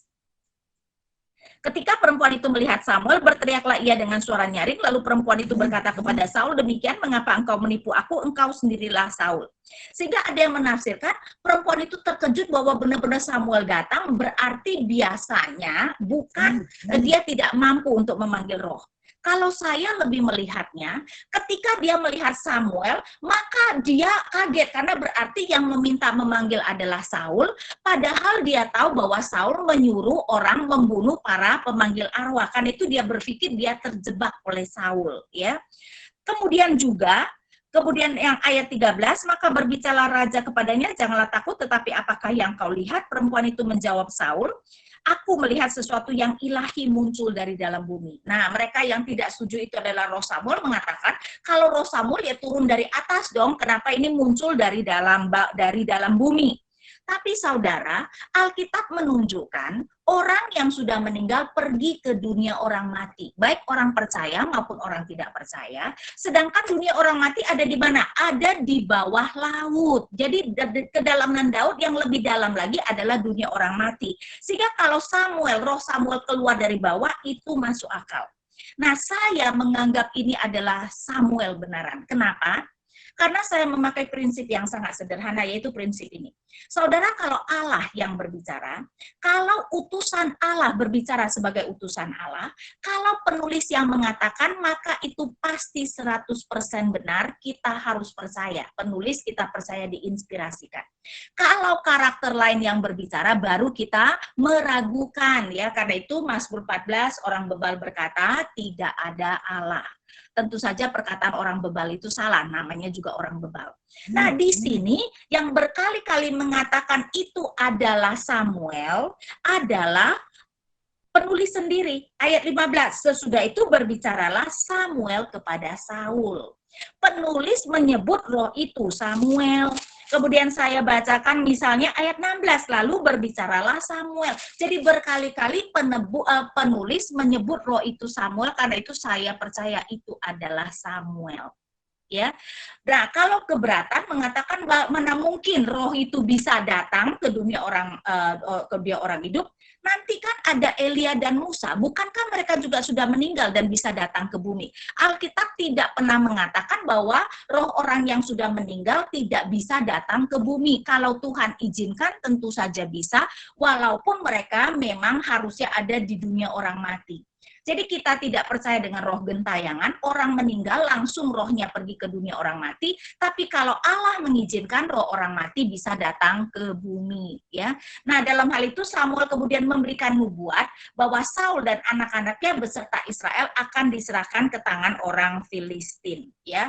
Dan itu yang tentu saja kita akhirnya terjadi, betapa Saul dengan semua anaknya yang ikut perang termasuk Yonatan, dan banyak sekali orang Israel akhirnya mati. Dan di sini kita melihat bahwa Tuhan bernubuat seperti itu sampai Saul itu sampai lemes tidak mau makan, sampai perempuan ahli nujum itu sampai memberikan makanan kepada Saul. Ya, jadi kita melihat ini yang terjadi. Kemudian kita melihat penyelamatan Daud, diselamatkan oleh orang Filistin. Ingat nggak, Daud itu kan beserta dengan orang-orangnya dipanggil oleh Akis, jadi meninggalkan keluarganya di Ziklag. Nah, kemudian kalau kita melihat pasal 29, ketika Daud bersama dengan orangnya ada di Filistin, saya bacakan beberapa ayat, ya. Ayat 1, orang Filistin mengumpulkan segala tentara mereka ke Afek, sedang orang Israel berkemah dekat mata air yang di Israel, jadi sudah dekat mau bertempur. Maka ketika raja-raja kota orang Filistin berjalan lewat dalam pasukan-pasukan 100 dan 1000, dan ketika juga Daud beserta orang-orangnya berjalan lewat di belakangnya bersama-sama dengan Akis, berkatalah para panglima orang Filistin itu, apa gunanya orang-orang Ibrani ini? Jadi Filistin itu terdiri dari 5 kota, di mana setiap kota ada raja. Akis adalah raja kota Gad. Nah, raja-raja kota yang lain tidak mau Daud ikut, dan mengatakan bukankah cara Daud untuk menyenangkan hati tuannya adalah tentu saja nanti membunuh orang-orang Filistin. Karena itu kita melihat bahwa para raja Filistin lain menolak Daud karena curiga Daud akan berbalik menyerang mereka. Dan di sini kita melihat Tuhan memakai orang Filistin untuk menyelamatkan Daud. Jadi Daud itu tidak usah lagi berada di dalam dilema. Dan akhirnya Daud dan orang-orangnya pulang ke Ziklag, tapi ketika mereka sampai ke Ziklag, kita lihat sekarang pasal 30. Ketika Daud serta orang-orangnya sampai ke Ziklag pada hari yang ketiga, orang Amalek telah menyerbu tanah Negeb dan Ziklag telah dikalahkan oleh mereka dan dibakar habis. Perempuan-perempuan dan semua orang yang ada di sana, tua dan muda, telah ditawan mereka. Dengan tidak membunuh seorang pun, mereka menggiring sekaliannya, kemudian meneruskan perjalanannya. Jadi keluarga Daud dan keluarga orang-orangnya semuanya sudah ditawan, termasuk barang mereka juga sudah dirampas, sehingga ketika mereka balik hanyalah kota kosong yang terbakar. Ya, jadi kita melihat bahwa Daud dan orang-orangnya pulang ke Ziklag dan menemukan semua keluarga mereka telah ditawan musuh.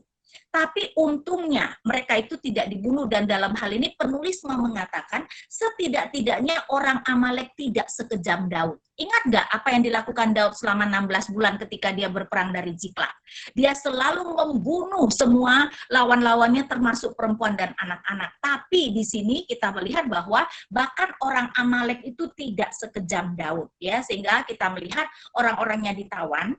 Tapi tentu saja itu sudah membuat mereka begitu sedih, tapi jangan salah bahwa pendukung-pendukung Daud juga ada orang-orang dursilanya, ya, namanya juga orang-orang yang kepepet yang berkumpul.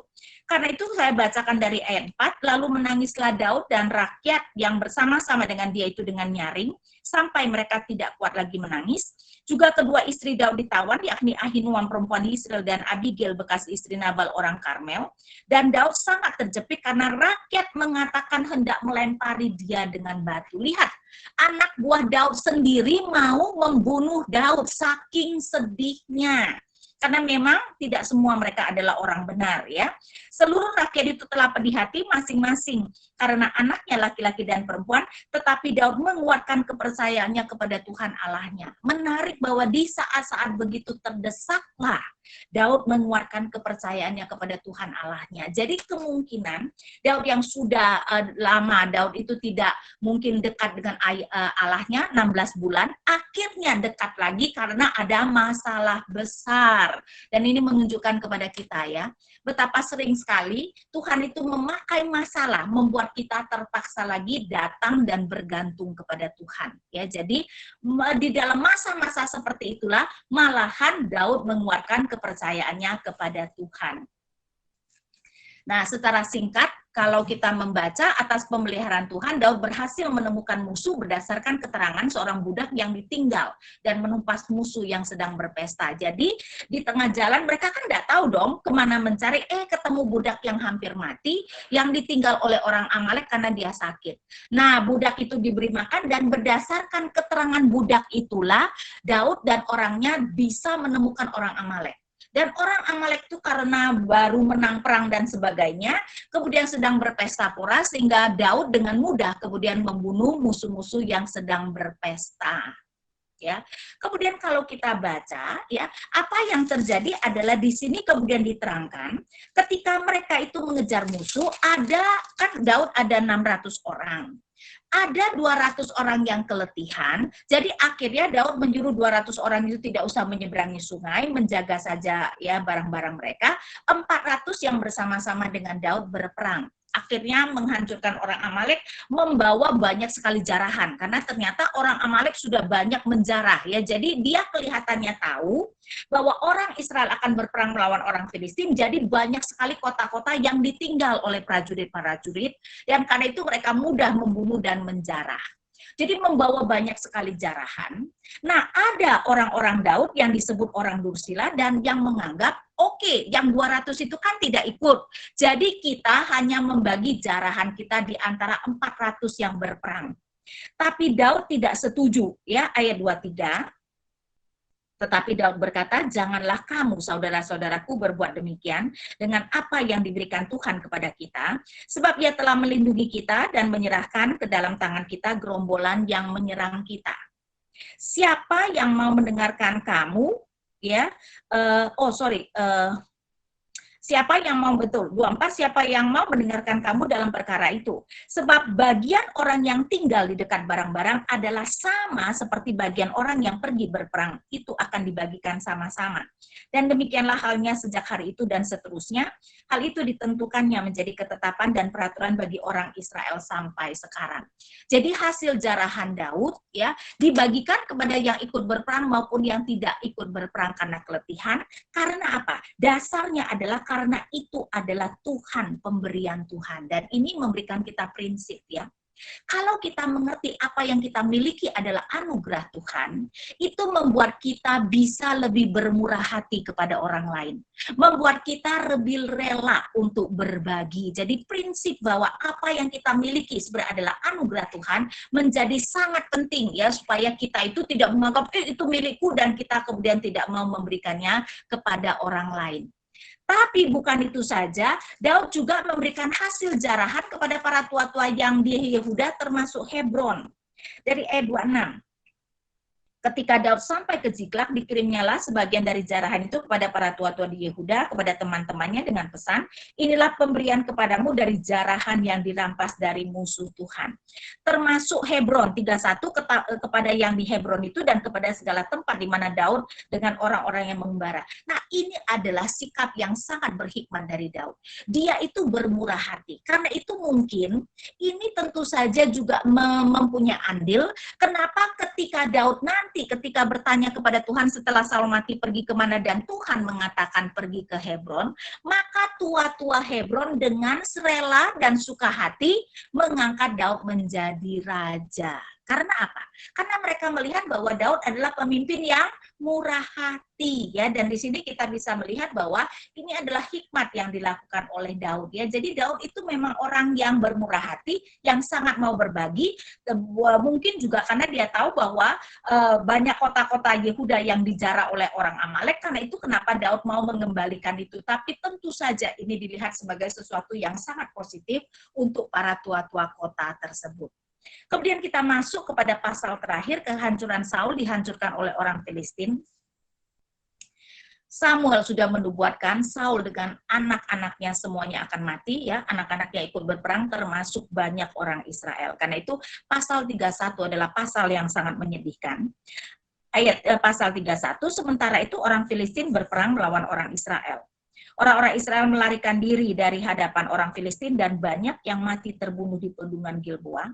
Orang Filistin terus mengejar Saul dan anak-anaknya dan menewaskan Yonatan, Abinadab, dan Malkisua, anak-anak Saul. Menarik ya, penulis menempatkan nama Yonatan di paling awal. Padahal saya yakin Yonatan bukan yang paling cepat mati, karena Yonatan adalah jago perang. Tapi mungkin penulis seperti kita paling khawatir dengan Yonatan. Apa yang akan terjadi pada Yonatan? Yonatan yang begitu baik, yang selalu melindungi Daud, ya, dan Yonatan yang rela menyerahkan tahtanya kepada Daud. Ternyata Yonatan juga mati ya. Jadi dalam hal itu karena itu kemungkinan kenapa nama Yonatan dituliskan di depan. Dan di sini menunjukkan betapa Yonatan adalah orang yang selalu melakukan apa yang benar. Ketika Saul mau membunuh Daud, dia selalu membela Daud, tidak sampai membuat ayahnya begitu marah, pernah sampai mau menombaki dia. Tetapi bagi Yonatan dia harus melakukan yang benar.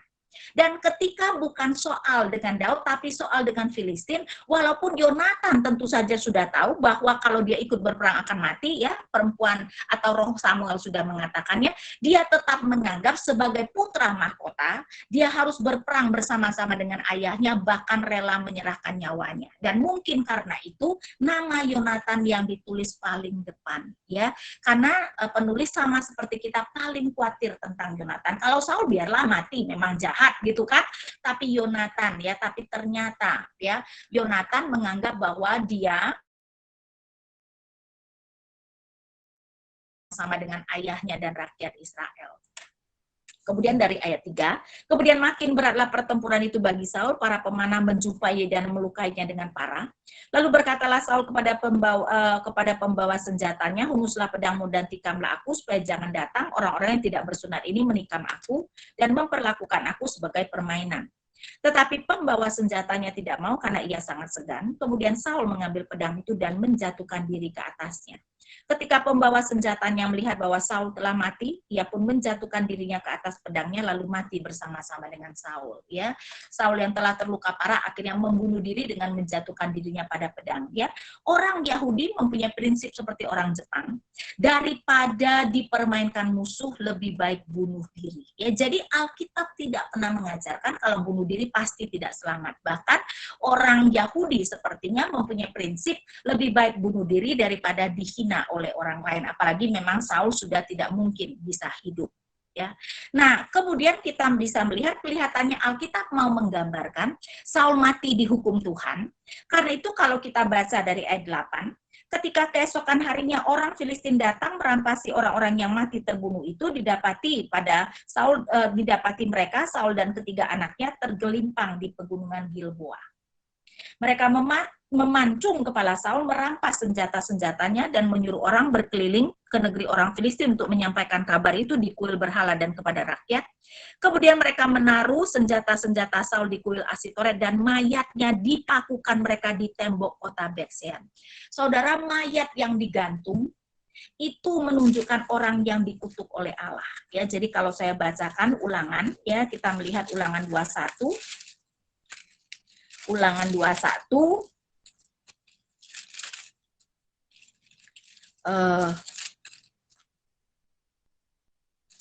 Kayaknya sebentar. Ulangan, kok jadi saya rada-rada lupa tuh. Ulangan mana ya yang mengatakan, jadi intinya mau mengatakan bahwa orang yang, betul, Ulangan 21 ayat 22 dan 23. Apabila seseorang berbuat dosa yang sepadan dengan hukuman mati, lalu ia dihukum mati, kemudian kau gantung dia pada sebuah tiang, maksudnya mayatnya yang digantung, maka janganlah mayatnya dibiarkan semalam-malaman pada tiang itu, tetapi haruslah engkau menguburkan dia pada hari itu juga. Jadi cuma boleh digantung sebentar, tidak boleh sampai bermalam, sebab seorang yang digantung terkutuk oleh Allah. Janganlah engkau menajiskan tanah yang diberikan Tuhan Allahmu kepadamu menjadi milik pusakamu. Jadi ketika dikatakan mayat Saul dipakukan, ini kelihatannya mau mengatakan dia mati sebagai orang yang dikutuk oleh Allah, sebagai orang yang dihukum oleh Allah. Itu juga membuat kita mengerti kenapa Tuhan Yesus harus mati di kayu salib. Karena mayat yang digantung saja di salib sana, ya, itu dianggap dikutuk oleh Allah, apalagi hidup-hidup digantung, ya. Karena itu kenapa Yesus harus mati di kayu salib, karena dia harus mati menjadi kutuk, kata Paulus, ya. Jadi di sini kelihatannya mau menggambarkan Saul mati sebagai orang yang dikutuk atau dihukum oleh Allah. Di sini memang dengan sengaja hanya dikatakan mayat Saul karena itu penekanannya adalah Saul mati dihukum oleh Allah, walaupun ternyata anak-anaknya juga saya rasa termasuk Yonatan. Kemudian dari ayat 11, ketika penduduk Yabesi Gilead mendengar tentang apa yang telah dilakukan orang Filistin kepada Saul, maka bersiaplah segenap orang gagah perkasa, mereka berjalan terus semalam-malaman, lalu mengambil mayat Saul dan mayat anak-anaknya dari tembok Betsean. Ya, jadi yang digantung atau dipakukan bukan cuma mayat Saul, tapi juga kelihatan mayat ketiga anaknya. Kemudian pulanglah mereka ke Yabesi dan membakar mayat-mayat di sana. Mereka mengambil tulang-tulangnya lalu menguburkannya di bawah pohon tamarista di Yabesi. Sesudah itu berpuasalah mereka 7 hari lamanya. Saudara-saudara, mungkin yang perlu kita tanyakan, kenapa orang-orang Yabesi itu mempertaruhkan nyawanya untuk mengambil mayat? Bukannya mereka bisa menyelamatkan Saul dan anak-anaknya, hanya untuk mengambil mayat, dan mereka harus mempertaruhkan nyawanya, menyeberangi sungai, ya, sampai mengambil mayat dan harus pulang lagi. Tapi ini adalah orang-orang Yabesi Gilead. Ingat gak Yabesi Gilead? Yabesi Gilead di dalam 1 Samuel 11 adalah kota yang diselamatkan oleh Saul ketika Roh Allah berkuasa atas Saul, dan rupanya orang-orang Yabesi Gilead sangat bersyukur dan menganggap berhutang budi pada Saul, dan karena itu tidak rela mayat Saul itu dihina seperti itu. Karena itu mereka mempertaruhkan nyawanya untuk mengambil mayat Saul dan mayat anak-anaknya. Ya, tapi di sini kita melihat kalau tadinya Daud diselamatkan oleh orang Filistin, akhirnya Saul dihancurkan oleh orang Filistin. Yang lebih ironi adalah, ingat kenapa Tuhan memilih Saul, walaupun memang dalam murkanya, tetapi juga dalam belas kasihannya, kan? Saya ingatkan lagi 1 Samuel 9 ayat 16, ya. Besok kira-kira waktu ini aku akan menyuruh kepadamu seorang laki-laki dari tanah Benyamin. Engkau akan mengurapi dia menjadi raja atas umatku Israel, dan ia akan menyelamatkan umatku dari tangan orang Filistin. Tujuan Tuhan menjadikan Saul raja adalah menyelamatkan orang Israel dari tangan orang Filistin. Akhirnya yang terjadi, Saul membawa banyak orang Israel mati di tangan orang Filistin. Artinya apa? Artinya Saul bukan saja tidak melakukan panggilan Tuhan dalam hidupnya, Saul akhirnya melakukan yang terbalik dari panggilan Tuhan dalam hidupnya. Dan ini harus menjadi peringatan bagi kita ya. Sudah buruk ketika kita tidak melakukan panggilan Tuhan dalam hidup kita, tetapi lebih parah lagi ketika kita melakukan yang terbalik dari panggilan Tuhan. Dan karena itu kenapa Paulus mengatakan kerjakanlah keselamatanmu dengan takut dan gentar. Kita itu tidak pernah tahu bagaimana kita akan berakhir. Walaupun kalau kita sungguh-sungguh percaya pasti selamat, tapi kita belum tentu selamat dengan indah. Ya, belum tentu seperti Paulus yang bisa mengatakan aku telah mengakhiri pertandingan dengan baik. Jangan-jangan kita bisa masuk surga, tapi seperti yang Paulus katakan dalam 1 Korintus 3 ayat 12 sampai 15, seperti orang yang keluar dari kebakaran karena apapun yang kita hasilkan ternyata hanyalah seperti jerami kayu kering yang begitu diuji dengan api habis terbakar. Ya, karena itu kita melihat Saul ironinya ya melakukan apa yang terbalik dari panggilan Tuhan, dan dengan demikian kita bisa melihat nanti Daud kemudian akan menjadi raja. Oke, kita selesai. Apakah ada pertanyaan? Ada, Bu. Apakah ada yang mau langsung bertanya? Oke, Pak Arisman. Ya, silakan. Tadi agak menarik juga sih di endorse tadi, bagaimana Saul meminta memanggil roh Samuel. Kata ibu tadi, jadi seakan-akan itu adalah roh Samuel. Padahal kalau yang saya tahu selama ini, itu bukan roh Samuel, bisa dengan iblis menyamar. Sebab kalau kita lihat di Ulangan 18 ayat 9-10 di sini dikatakan, di antaramu janganlah didapati seorang pun yang mempersembahkan laki-laki atau anaknya perempuan sebagai korban dalam api, ataupun seorang menjadi petenung, seorang peramal, seorang penelaah, seorang penyihir, seorang pemantara, ataupun seorang bertanya kepada arwah atau kepada roh peramal atau yang minta petunjuk pada orang lain.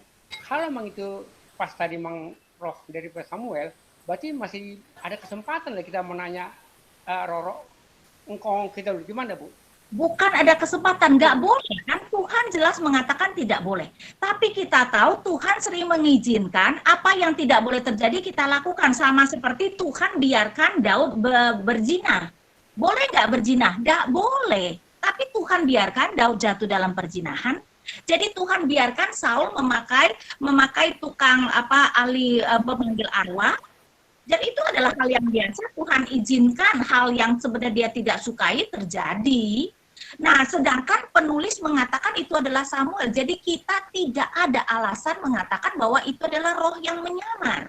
Penulis kan kita percaya diinspirasikan Allah, jadi nggak mungkin penulis itu tertipu. Jadi ketika penulis mengatakan itu Samuel, ya pasti itu adalah Samuel. Ya kayaknya kalau kadang pintu terbuka buat kita mungkin seorang Kristen ya yang mau pengen manggil arwah menanyakan sesuatu. Tidak boleh. Apanya yang terbuka? Tidak boleh. Sekarang mana lagi, Bu? Maaf nih. Kalau misalnya tadi si penulis itu dia hanya dapat ilham atau lihat atau bagaimana, Bu? Penulis tadi bahwa itu Samuel, tahu dari mana gitu? Loh, kan kita percaya penulis diinspirasikan.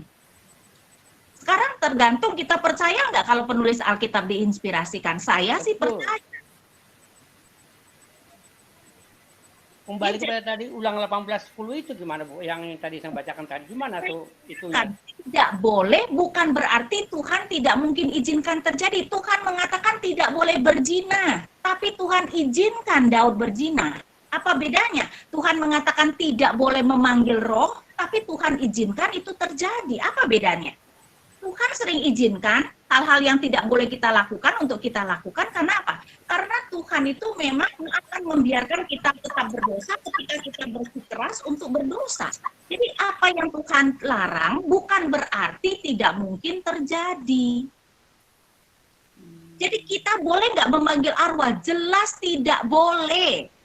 Jadi bukan berarti membuka kesempatan dong orang kita tidak boleh. Tawari mengatakan salah satu alasan Saul kemudian dibunuh adalah karena dia memanggil arwah. Jadi saya tunjukkan ya, kita lihat 1 Tawari. 1 Tawari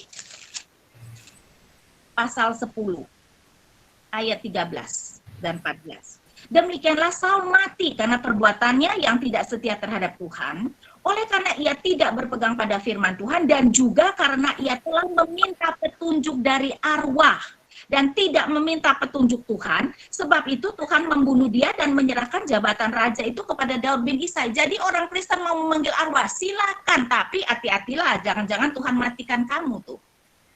Tidak gitu. Enggak, kalau kita memang tahu persis. Ya, kalau kita udah lahir baru, berarti yang belum lahir baru ini, Bu, itu yang mungkin terjadi.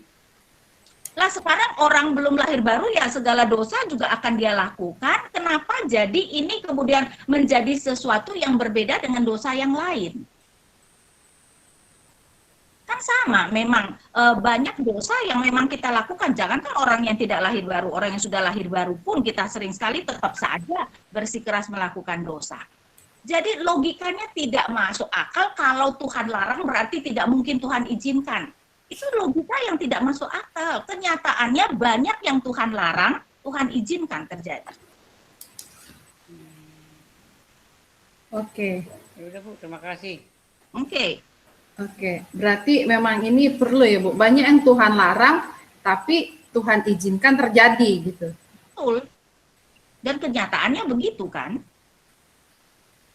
Jadi memang ya seram juga ya Bu kalau kita Itu diizinkan atau dibiarkan? Sama lah, izinkan, biarkan ya. Nggak sama, Bu. Bukan sesuatu yang Tuhan kehendaki, tapi Tuhan ya mungkin bahasa kita sering sekali biarkan. Sebenarnya izinkan dan biarkan biasanya menunjukkan Tuhan itu tidak senang. Kalau Tuhan biarkan itu lebih parah lagi. Tapi artinya Tuhan sebenarnya tidak senang, tapi Tuhan izinkan atau biarkan itu terjadi. Oke Bu. Nah ini berkaitan dengan pertanyaan ini, ada dengan hal ini ada yang bertanya, bukannya kalau sudah meninggal orang percaya akan ke tempat khusus seperti Lazarus? Apakah Lazarus di dunia orang mati? Iya, Lazarus di dunia orang mati. Semua orang mati pergi ke dunia orang mati, cuman memang sudah dipisahkan dunia orang mati orang percaya dengan dunia orang mati orang tidak percaya. Karena itu Lazarus digambarkan sudah di pangkuan Abraham, orang kaya itu sudah menderita. Tapi sama-sama di dunia orang mati, cuman tempatnya udah dipisah. Karena itu kenapa disebut dunia orang mati kan, berarti tempat orang mati. Karena itu Tuhan Yesus ketika mati pergi kemana? Ke dunia orang mati kan, karena itu pada hari ketiga bangkit pula dari antara orang mati. Betul nggak? Berarti Tuhan Yesus waktu mati pun juga ke dunia orang mati, cuman bedanya Tuhan Yesus dibangkitkan pada hari ketiga, yang lain belum dibangkitkan. Oke Bu. Saya mau bertanya tentang memanggil roh orang mati. Tradisi banyak orang yang saya temui ketika mereka menghadapi situasi yang sulit, anaknya sudah berumur tapi belum menikah, anaknya belum punya anak. Mereka datang dari perantauan untuk ziarah ke kuburan dan berdoa kepada nenek moyang mereka dengan tujuan supaya nenek moyang itu memberkati mereka, memberikan jodoh. Kita sudah mengingatkan mereka, tapi mereka meyakini bahwa roh nenek moyang kita itu hidup. Nah, bagaimana tanggapan Ibu? Kalau soal roh hidup ya betul, di dunia orang mati roh manusia itu tidak mati, roh binatang yang mati. Karena itu pergi ke dunia orang mati. Jadi kalau soal roh manusia hidup, betul, roh orang percaya maupun roh orang tidak percaya tidak mati. Karena itu nanti setelah Tuhan Yesus datang kedua kalinya, roh orang percaya diberikan tubuh kebangkitan dan masuk ke langit baru dunia dan bumi baru. Roh orang tidak percaya juga diberikan tubuh dan kemudian dicampakkan ke dalam neraka. Jadi kalau roh tidak mati, betul. Tapi soal kemudian meminta petunjuk mereka, ya itu yang tidak boleh. Nah, kalau roh orang yang sudah meninggal itu kan Bu, kadang-kadang kita dengar orang nih bicara, waduh tadi malam bapakku atau mamaku datang ke mimpiku, dia pengen melihat aku. Biasanya gitu kan Bu, ada kalau sudah meninggal orang tuanya didatangi dalam mimpi. Berarti kalau begitu Ibu melihat itu mungkin juga ya Bu? Mungkin juga, itu terserah Tuhan diizinkan atau tidak ya. Mungkin juga, karena tidak usah kan dalam mimpi. Benar-benar datang ke bumi juga kalau Tuhan izinkan ya bisa. Seperti tadi saya katakan, Elia dan Musa kan. Elia dan Musa sudah mati belum? Sudah kan. Datang pada waktu Tuhan Yesus transfigurasi. Jadi Alkitab tidak mengatakan bahwa roh orang mati tidak bisa datang. Cuman kita tidak boleh memanggil, dan saya rasa harusnya mereka tidak ada di bumi, kecuali Tuhan izinkan. Karena harusnya mereka berada di dunia orang mati. Jadi kita tidak percaya kalau roh orang mati ada yang gentayangan, nggak ada tuh. Roh orang mati semuanya pergi ke dunia orang mati. Tapi kalau Tuhan izinkan, dia bisa datang ke bumi. Jadi terserah Tuhan izinkan atau tidak. Cuman saya pikir mungkin kebanyakan yang muncul mungkin memang adalah roh-roh jahat yang menyamar. Tapi kita tidak bisa mengatakan tidak mungkin, karena Alkitab tidak pernah mengatakan tidak bisa. Tapi Bu, roh yang orang mati itu apakah memang punya tujuan positif atau bisa juga tujuan negatif, Bu? Ya kita tidak tahu kan, kita mana tahu.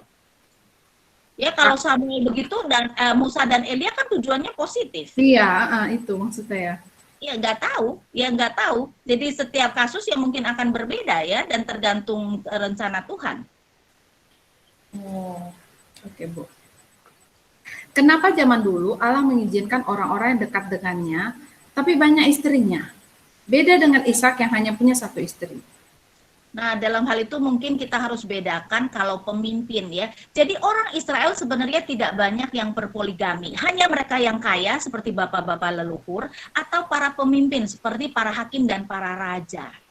Jadi dalam hal ini kita jangan menganggap bahwa poligami adalah hal yang biasa, tetapi kalau raja-raja itu adalah hal yang biasa. Karena itu hakim-hakim aja tidak usah jadi raja ya. Hakim Gideon aja punya 70 anak laki. Berarti istrinya pasti puluhan tuh sampai punya 70 anak laki.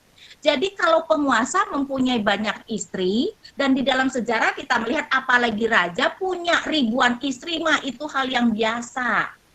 Ya, ratusan ribuan istri. Salomo sampai punya 1000 istri. Tapi itu sebenarnya adalah kebanyakan adalah pernikahan politik, karena memang pada waktu itu Salomo menjadi adik kuasa. Jadi bangsa-bangsa yang lain takluk kepadanya untuk memperkuat perjanjian, biasanya mengirimkan putri-putri mereka untuk menjadi istri Salomo. Karena itu kalau raja punya banyak istri itu adalah hal yang wajar. Bukan berarti betul, tapi secara budaya itu adalah hal yang wajar. Karena itu mungkin karena itu Tuhan biarkan. Daud juga punya, kita tidak tahu berapa banyak istri, setidak-tidaknya belasan saya rasa. Walaupun Salomo yang lebih parah ya 1000. Kita tidak tahu deh Daud punya berapa istri. Berikutnya Bu, kapan peperangan antara bangsa Israel berhenti berperang dengan Amalek, Filistin, dan bangsa sekitarnya? Kita tidak tahu kapan ya, jadi lebih ke arah cuman kadang-kadang mereka kuat, kadang-kadang mereka tidak kuat. Yang paling kuat pada zaman raja-raja awal ini adalah Filistin. Dan Amalek juga, Saul juga berperang. Amalek itu mulai menjadi musuh Israel sejak mereka keluar dari Mesir, dan Tuhan kemudian mengatakan Amalek akan menjadi musuh orang Israel turun-temurun. Nah, kita melihat di dalam kitab Ester pun Haman adalah orang Amalek, karena itu dia begitu membenci Mordekai dan mau membunuh semua orang Yahudi. Ya, jadi kapan terakhir berperangnya ya kita tidak tahu. Oke Bu, dalam kitab 2 Samuel 1 ayat 10, Saul mati dengan cara dibunuh oleh orang Amalek. Namun hal ini berbeda dengan penjelasan di 1 Samuel 3:1. Bagaimana memahaminya? Nah, tadi saya mengatakan kan, kalau Allah yang berkata, kalau utusan Allah yang berkata atau penulis yang berkata pasti benar, tapi kalau karakter yang berkata, kita harus mempertanyakan. Yang mengatakan Saul mati di tangan Amalek adalah orang Amalek itu sendiri. Sedangkan yang menceritakan bahwa Saul mati bunuh diri di dalam 1 Samuel 3:1 adalah penulis. Jadi kira-kira yang mana yang benar? Yang dikatakan penulis, berarti si Amalek berbohong, karena dia berpikir kalau dia membunuh Saul dia akan dapat hadiah. Nggak taunya hadiahnya kepalanya dipenggal, karena Daud berprinsip tidak boleh menjamah orang yang diurapi Allah. Tapi jawabannya sederhana, si Amalek berbohong. Kenapa Bu Samuel mau dipanggil oleh Saul? Padahal Samuel kan tahu tidak boleh roh orang meninggal. Oh, ini sudah dibahas tadi ya. Karena itu kan Samuel kesel tuh. Ya enggak, Samuel kan menegur Saul. Ya berarti Tuhan yang suruh kan? Ya, karena kalau kita lihat ya apa yang terjadi, misalnya 1 Samuel 28. 15, sesudah itu berbicara Samuel kepada Saul, mengapa engkau mengganggu aku dengan memanggil aku muncul? Coba lihat, kesel nggak dia? Dia kesel, tapi kelihatannya Tuhan yang suruh. Dan Samuel memang menegur Saul bahwa apa yang dilakukan salah. Ayat 16, lalu berbicaralah Samuel, mengapa engkau bertanya kepadaku, padahal Tuhan telah undur daripadamu dan telah menjadi musuhmu. Artinya, Samuel itu sebenarnya berkata kepada Saul, Saul, ketika kamu bertanya kepada Tuhan dan Tuhan tidak menjawab, kamu itu tidak boleh memakai cara yang salah dengan memanggil aku. Seharusnya kamu terus berseru kepada Tuhan. Jadi Samuel itu menegur Saul dan dia tidak suka. Jadi tersirat ya Tuhan yang suruh dia datang. Karena kan Tuhan mau menyampaikan nubuat melalui Samuel. Penulis kitab Samuel, khususnya yang menulis tentang pemanggilan arwah Samuel ini siapa ya, Bu? Kita tidak tahu. Kita tidak tahu penulis kitab Samuel. Yang pasti bukan Samuel ya, orang Samuel yang udah mati. Oh, secara pasti belum tahu ya, Bu, penulis kitab Samuelnya, Bu? Penulis Samuel, penulis raja-raja, penulis Tawarikh kita tidak tahu. Oke. Dari awal pun Allah sudah cipta manusia mungkin berdosa karena punya kehendak bebas, bukan robot yang hanya turuti perintah. Oh ya, itu cuma statement. Bu, kenapa Yonatan diizinkan untuk mati dibunuh orang Filistin? Padahal hidupnya berjuang untuk menyenangkan hati Tuhan. Bahkan bisa membedakan apa yang tidak baik dari Saul ayahnya sendiri. Apa yang bisa dipelajari dari kisah Yonatan? Saya rasa mengajarkan kepada kita apa yang kita anggap sebagai tragis ya. Kalau kita melihat kan sayang tuh Yonatan mati secara tragis. Tapi bagi saya kematian Yonatan pasti berharga di mata Tuhan. Dan ini menunjukkan bahwa kita itu tidak bisa menilai berdasarkan apa yang terjadi di bumi. Terjadinya sepertinya Tuhan menghukum Yonatan, tapi dari perbuatannya kita tahu tidak mungkin Tuhan menghukum Yonatan. Yonatan selalu melakukan hal yang benar. Karena itu saya rasa pelajarannya adalah kita itu tidak bisa menilai berdasarkan hasilnya di bumi. Karena itu bagi saya kematian Yonatan itu berharga di mata Tuhan. Karena apa? Yonatan mati melakukan apa yang harus dia lakukan. Sebagai putra mahkota Israel dan sebagai anak dari ayahnya seharusnya dia berjuang bersama-sama dengan Saul dan itu yang dia lakukan. Jadi bagi saya Yonatan adalah orang yang selalu melakukan apa yang benar, yang menurut dia panggilan dia, tidak pernah memperhitungkan untung rugi. Bahkan rela sampai memberikan nyawanya untuk itu. Ya, jadi Yonatan adalah orang yang perlu kita teladani, yang melakukan hanya berdasarkan apa yang benar, bukan berdasarkan keuntungan diri. Bu, apakah artinya mungkin orang yang sama dikutuk sekaligus diurapi Tuhan? Ya, memang si Saul toh di satu pihak dia urapi, tapi kan kemudian karena dia tidak tahu sudah ditolak oleh Tuhan dan karena itu akhirnya dikutuk oleh Tuhan.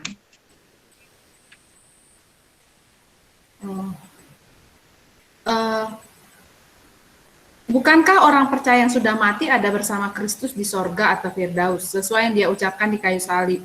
Today you will be with me in paradise. Kita lihat ya, Tuhan Yesus berkata kepada penjahat di sebelahnya, pada hari ini juga engkau akan bersama-sama dengan aku ke Firdaus. Padahal Tuhan Yesus pergi kemana? Ke dunia orang mati. Berarti Firdaus di dalam definisi itu adalah tempat dunia orang mati, tempat orang percaya. Karena Tuhan Yesus tidak ke surga pada waktu itu. Yesus ke dunia orang mati. Karena itu kan kita di dalam iman rasuli turun ke dalam kerajaan maut. Kerajaan maut itu apa? Kerajaan maut itu dunia orang mati. Pada hari yang ketiga bangkit dari antara orang mati. Jadi selama 3 hari sejak disalibkan sampai dia bangkit, Tuhan Yesus ada di mana? Di dunia orang mati. Tapi dia menyebutnya Firdaus. Firdaus adalah dunia orang mati, tempat orang percaya. Baru setelah kebangkitan, baru dibangkitkan ya Bu ya? Ya, baru, dan itu pun juga dia nggak langsung ke surga kan? Sesudah bangkit 40 hari kemudian baru dia naik ke surga kan? Iya, menunjukkan diri dulu ke murid-murid. Iya. Bu, kalau saya masih bertanya-tanya sebenarnya tentang Saul dan Daud ini, Bu. Saul punya dilemanya dia tanpa firman Allah. Nah, Daud tadi dilemanya bersama dengan musuh Allah. Bahkan 16 bulan dia membunuh orang Israel sendiri. bukan orang Israel, yang musuh Israel. Apa Bu? Dia membunuh musuh Israel, tapi berbohong pada Akis kalau dia membunuh orang Israel. Oh, tadi salah dengar berarti. Tapi kan dia sama-sama punya kelemahan ya Bu ya. Satu dia bergaul bersama musuh Allah, yang satu lagi tanpa firman Allah. Ya. Tapi kenapa sepertinya Tuhan itu lebih berkenan pada Daud? Sebenarnya dosanya pun sama-sama ada. Sama-sama Tuhan tidak senang, tapi kok dia lebih berkenan? Sebenarnya dosa apa yang paling dibenci Tuhan dari peristiwa Saul dan Daud ini, Bu? Kalau saya bilang, Saul itu tidak pernah benar-benar peduli apa yang Tuhan mau. Karena itu dia melanggar firman Tuhan, bahkan menganggap kalau dia melakukan yang benar. Daud itu lebih ke arah sebenarnya dia mau taat pada Tuhan, tapi kelemahannya membuat dia kemudian melakukan dosa-dosa. Jadi perbedaannya, Saul itu tidak pernah peduli dengan apa yang Tuhan inginkan. Daud sebenarnya sangat peduli, tapi dengan kelemahannya, jadi kadang-kadang dia juga jatuh kepada tidak melakukan. Karena itu dosa siapa yang lebih besar? Kalau saya bilang dosa Saul. Satu hal kita jatuh karena kelemahan kita, hal lain ketika kita tidak pernah sebenarnya mau taat pada Tuhan. Ngerti nggak maksud saya? Ngerti, Bu. Ya, jadi Daud itu sebenarnya hatinya itu ada pada Tuhan, dia tuh mau taat, cuman kelemahannya, karena itu membuat dia jatuh pada dosa-dosa itu. Saul tidak pernah peduli apa yang Tuhan inginkan. Berarti hati-hati juga Bu ya, sepertinya seolah-olah kita peduli, tapi sebenarnya hatinya nggak peduli ya Bu ya. Nah, Serem juga ya. Bu, ada pertanyaan lagi. Apakah di kerajaan maut itu dipisahkan antara orang percaya dan orang tidak percaya? iya, karena Lazarus dan orang kaya sudah dipisahkan. Dan ada jurang yang tidak terseberangi. Walaupun sama-sama di dunia orang mati ya Bu ya? Betul. Walaupun namanya sama-sama dunia orang mati, tapi ada jurang yang tidak terpisahkan. Iyalah, kalau tidak mereka yang dihukum kan pasti lari ke tempat dunia orang mati, orang percaya kan. Oh. Berarti di situ belum penghukuman ya Bu ya? Sudah Masih. dihukum, tapi belum seperti nanti ketika di neraka. Sudah dihukum tapi belum dalam kepenuhannya, sama seperti orang percaya sudah menikmati berkat Tuhan, tapi belum sepenuh kalau nanti Tuhan Yesus sudah datang kedua kalinya, kita sudah mendapatkan tubuh kebangkitan dan hidup di langit baru, bumi baru. Saya percaya Firdaus adalah surga. Jadi kalau saya mati pasti masuk surga bersama Tuhan Yesus. Tetapi dengan penjelasan Ibu, ada namanya dunia orang mati. Ini di mana, Bu? Nah, itu digambarkan di dasar bumi. Ya, kita tidak tahu lah persisnya di mana ya, tetapi Alkitab menggambarkan di bawah samudra. Oh. Di bawah samudra. Baiklah, apakah masih ada lagi? Oh, ada lagi. Di 1 Tesalonika 4 ayat 14, karena jikalau kita percaya bahwa Yesus telah mati dan telah bangkit, maka kita percaya juga bahwa mereka yang telah meninggal dalam Yesus akan dikumpulkan Allah bersama-sama dengan Dia. Apakah Yesus tetap di Firdaus dunia orang mati setelah naik ke sorga, sehingga orang percaya mati bersama dengan Yesus? Tentu saja tidak, Tuhan Yesus sudah ada di surga, bukan lagi di dunia orang mati. Kan itu berbicara pada akhirnya, ya setelah Tuhan Yesus datang kedua kali, orang-orang yang sudah mati itu kan akan diberikan tubuh kebangkitan baru, kemudian bersama-sama dengan Yesus di langit baru dan bumi baru. Walaupun mungkin ya di dunia orang mati, orang percaya juga pasti sudah menerima berkat Tuhan, ya bagaimana kehadiran Tuhan di sana, ya kita tidak ngerti lah, kan kenyataannya Tuhan hadir di mana-mana. Tapi tidak bisa dikatakan itu adalah surga tempat Allah bertahta. Langit baru, bumi baru itu apakah diciptakan baru atau bumi ini yang diubahkan? Biasanya dianggap bahwa bumi ini yang diubahkan, karena dikatakan kata Yunani baru itu ada dua jenis, ada yang benar-benar baru, tidak ada kaitannya, ada yang baru dalam arti yang lama itu, seperti kita mengatakan kalau potong rambut kita sebut rambut baru, kan bukan benar-benar rambut kita dibotakin dan kemudian rambut baru, tapi kan karena dipotong disebut rambut baru. Nah itu ada baru yang nuansa seperti itu, ya jadi baru yang nuansa kedua itu yang dikatakan mengenai langit baru dan bumi baru, jadi harusnya ada kaitannya dengan langit dan bumi sekarang. Oke. Bagaimana kita menjelaskan sudut pandang Kristiani kepada orang-orang yang percaya dengan roh orang mati yang gentayangan? Nah, kita mengatakan, Alkitab mengatakan roh orang meninggal ya pergi ke dunia orang mati. Ya itu yang Alkitab katakan, jadi tidak ada yang namanya roh gentayangan. Berarti kalaupun dia datang cuma sekali terus balik lagi ya Bu ya? Betul, ya jadi bukan seperti orang percaya ya, 3 hari mati masih di rumah, nanti 40 hari masih di apa, ya enggak. Atau ada yang saking masih belum balas dendam jadi gentayangan terus, enggak ada begitu. Ya, Alkitab tidak mengatakan seperti itu. Oke. Apakah masih ada lagi yang mau bertanya? Mau bertanya langsung? Boleh, silakan, Endang. Iya Bu Ina, mau bertanya melihat belajar dari perjalanan pemilihan Allah atas Saul dan Daud, Allah tetap menggenapi rencananya dalam hidup mereka.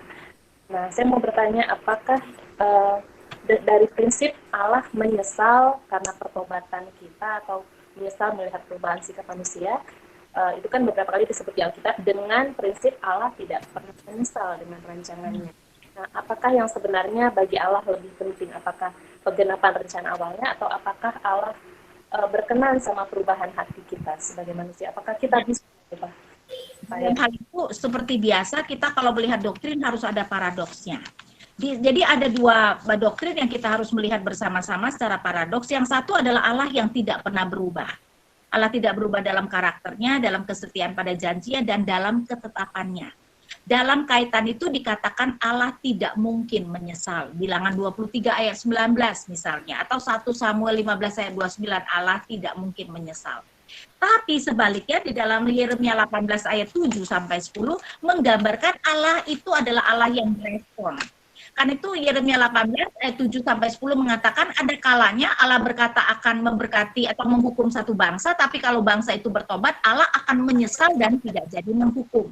Ada kalanya Allah berkata akan memberkati, tapi kemudian bangsa itu tidak melakukan yang benar, Allah menyesal dan tidak jadi memberkati. Jadi 2 doktrin ini dua-duanya ajaran Alkitab. Di satu pihak dikatakan Allah tidak mungkin menyesal, karena kalau Allah sudah menetapkan tidak mungkin Allah berubah pikiran, tapi Allah yang tidak pernah berubah itu adalah Allah yang berespon. Jadi kalau kita bertobat, Allah berespon nggak? Berespon. Karena itu, bagaimana mengharmoniskannya adalah ketika Allah mengatakan sesuatu, belum tentu itu adalah sudah ketetapan Tuhan. Kemungkinan itu adalah kesempatan untuk bertobat seperti yang Tuhan katakan kepada Niniwe. Karena itu Yunus mengatakan, nah aku sudah menduga tuh bahwa Allah akan menyesal, dan karena itu kenapa Yunus misalnya tidak mau berkhotbah kepada Niniwe. Betul, awalnya. Karena dia tahu bahwa dia sudah menduga itu adalah kesempatan yang Tuhan berikan kepada orang Niniwe supaya mereka bertobat dari kejahatan mereka, dan Tuhan akhirnya tidak jadi menghukum. Jadi doktrin ini dua-duanya harus kita pegang. Kalau Allah sudah menetapkan tidak mungkin berubah, tapi di pihak lain Allah adalah Allah yang berespon. Jadi kalau itu belum ketetapan Tuhan, atau ketika Allah mengatakan sesuatu, kita itu tidak pernah tahu itu sudah ketetapan Tuhan atau tidak. Jadi apa yang harus kita lakukan? Ayo cepat-cepat bertobat. Siapa tahu Allah akan berbelas kasihan. Dan itu yang Daud pikirkan ketika Nathan datang mengatakan anak hasil perzinahannya akan mati. Tapi dia berpikir siapa tahu ya, siapa tahu Tuhan akan berbelas kasihan. Setelah anak itu mati, maka dia tahu sudah tidak ada kesempatan, karena itu sesudah anaknya mati, malahan dia minta makan. Ya, jadi kita harus melihat secara paradoks. Allah yang tidak berubah adalah Allah yang berespon. Baik, Bu. Kapan, Bu, kita membedakan itu ketetapan Tuhan atau kesempatan Tuhan, Bu? Kita tidak tahu sampai itu terjadi. Sering sekali kita tidak tahu. Karena itu Daud aja tidak tahu kan, sesudah anaknya itu mati, baru dia tahu, oh itu sudah ketetapan Tuhan. Karena itu sebelum anaknya itu mati, dia berkabung dan puasa, siapa tahu. Tapi setelah anak itu mati, oh berarti itu sudah ketetapan Tuhan, ya dia berhenti berpuasa. Jadi sering sekali kita tidak tahu. Apakah semua keturunan Saul mati, Bu? Ada sisa Mephiboset ya, Bu ya? Ada itu anak Yonatan, ada Isboset yang kemudian menjadi raja. Jadi maksudnya semua anak yang mati kelihatan adalah anak yang ikut berperang. Jadi tidak semua anaknya, tapi anak yang ikut berperang. Jadi ada nanti Isboset, bahkan nanti masih ada 2 keturunan Saul yang digantung gara-gara dosa orang Gibeon. Jadi ada anak-anak Saul yang lain yang ikut berperang, 3 orang itu yang kemudian semuanya mati. Bu, ada di cerita di 1 Samuel, saya lupa ayatnya tuh Bu, yang Daud dan Yonatan itu berpadulah jiwanya, terus yang kayak mereka berciuman atau berkasihan atau gimana tuh ya Bu? 1 Samuel 18. Itu maksudnya persahabatan yang seperti apa ya Bu? Yang benar-benar pure biasa aja atau ada hal yang aneh? Persahabatan yang pure, karena itu Alkitab memuji, bahkan Alkitab memuji Yonatan mengasihi Daud seperti dirinya sendiri. Alkitab itu tidak pernah memuji orang lain mengasihi orang lain seperti diri sendiri, seperti perintah Allah, kecuali Yonatan. Berarti Alkitab menganggap persahabatan mereka itu begitu indah. Kenapa bisa persahabatan begitu indah? Karena bukan cuma persahabatan biasa, mereka mengikat perjanjian. Jadi itu adalah persahabatan, tetapi juga ada ikatan perjanjian, dan itu membuat mereka begitu percaya satu dengan lainnya. Karena apa? Yang menjadi saksi adalah Allah. Apakah ada ayat yang mendukung dunia orang mati ada di bawah samudra, Bu? Ada, cuman saya lupa. Biasanya itu di Ayub juga ada. Ya, apakah kamu pernah ke tempat yang paling dalam ke dunia orang mati? Ya, jadi ada ayat-ayat itu. Cuman saya rada lupa. Ayub ada. Di Ayub. Saya bacakan kira-kira Ayub yang ketika Tuhan berkata. Saya bacakan misalnya Ayub 38 ya dari ayat 16. Engkaukah yang turun sampai ke sumber laut atau berjalan-jalan melalui dasar samudra laut? Apakah pintu gerbang maut tersingkap padamu? Itu berarti dunia orang mati, dan itu dikatakan di bawah dasar samudra raya. Ya, jadi memang para ahli juga setuju digambarkan dunia orang mati itu di bawah samudra. Jadi tempat yang paling dalam adalah dunia orang mati. Bagaimana kita memberi tanggapan tentang seorang tukang urut atau pijat memanggil roh orang mati untuk memberikan kekuatan kepadanya saat mengurut seseorang? Apakah memang roh orang mati itu memberikan kekuatan kepadanya atau itu kuasa iblis? Karena kita tahu iblis punya kuasa. Harusnya itu kuasa iblis. Tentu saja iblis itu kuasanya kalau Tuhan berikan, kalau Tuhan izinkan ya. Jadi kalau begitu kita jangan dong diurut orang yang seperti itu. Jangan cari tukang urut yang seperti itu kan berarti memakai kuasa kegelapan. Walaupun kadang-kadang ada bilangnya ilmu putih ya Bu ya. Tapi itu kan kalau bukan dari Tuhan berarti dari kegelapan walaupun disebutnya putih. Oke. Baiklah Bu, jadi untuk tema menuju kerajaan yang Allah kehendaki itu, Ibu mungkin bisa memberikan kesimpulan Bu untuk menuju kerajaan yang Allah kehendaki itu seperti apa? Mengenai kerajaan Daud, karena itu saya mengatakan menuju, karena itu sesudah itu kan nanti Daud yang menjadi raja. Ngerti nggak? Karena itu kenapa saya mengatakan menuju, karena sebenarnya kerajaan Saul itu tidak pernah benar-benar menganggap dirinya itu sebagai wakil raja. Ya, jadi kerajaan yang Tuhan inginkan adalah Tuhan sebagai raja utama, raja manusianya sebagai wakil Tuhan. Tapi Saul kayaknya tidak mau peduli, karena kalau memang begitu kan seharusnya ketika Tuhan menolak dia sebagai raja, dia harusnya taat apa enggak? Harusnya taat kan. Karena itu ini saya lihat bukan benar-benar kerajaan yang Allah inginkan. Yang Allah inginkan adalah kerajaan Daud. Karena itu sekarang Saul mati dan sekarang karena itu 2 Samuel masuk kepada kerajaan yang Allah inginkan. Karena itu kenapa saya memakai istilah menuju kepada kerajaan yang Allah inginkan. Oke. Terima kasih banyak Bu Ina untuk pemaparannya selama 3 minggu ini, dari kita bahas pasal pertama sampai terakhir pasal 31. Kita mengucapkan terima kasih untuk Bu Ina yang sudah belajar banyak dan membagikannya kepada kita. Untuk penutup kami minta Bu Ina tutup dalam doa. Oke, mari kita berdoa. Bapa kami di surga, kami bersyukur kami bisa menyelesaikan 1 Samuel itu, dan biarlah kami belajar bahwa ini bukan hanya catatan sejarah, tetapi banyak sekali prinsip-prinsip Tuhan yang Engkau ajarkan melalui peristiwa-peristiwa yang dicatat. Karena itu Tuhan, Mampukan kami bukan saja melihat catatan-catatan ini, tetapi melihat bahwa ada firman Tuhan yang sedang diajarkan kepada kami melalui kisah-kisah sejarah ini. Tuhan kiranya yang terus memberikan kami semangat dan motivasi untuk boleh belajar firman-Mu, dan tetapi bukan saja belajar, tetapi juga belajar untuk menjalankannya di dalam kehidupan kami. Tuhan kiranya berkati setiap kami, dan kami berdoa hanya di dalam nama Tuhan kami, Yesus Kristus. Amin. Amin.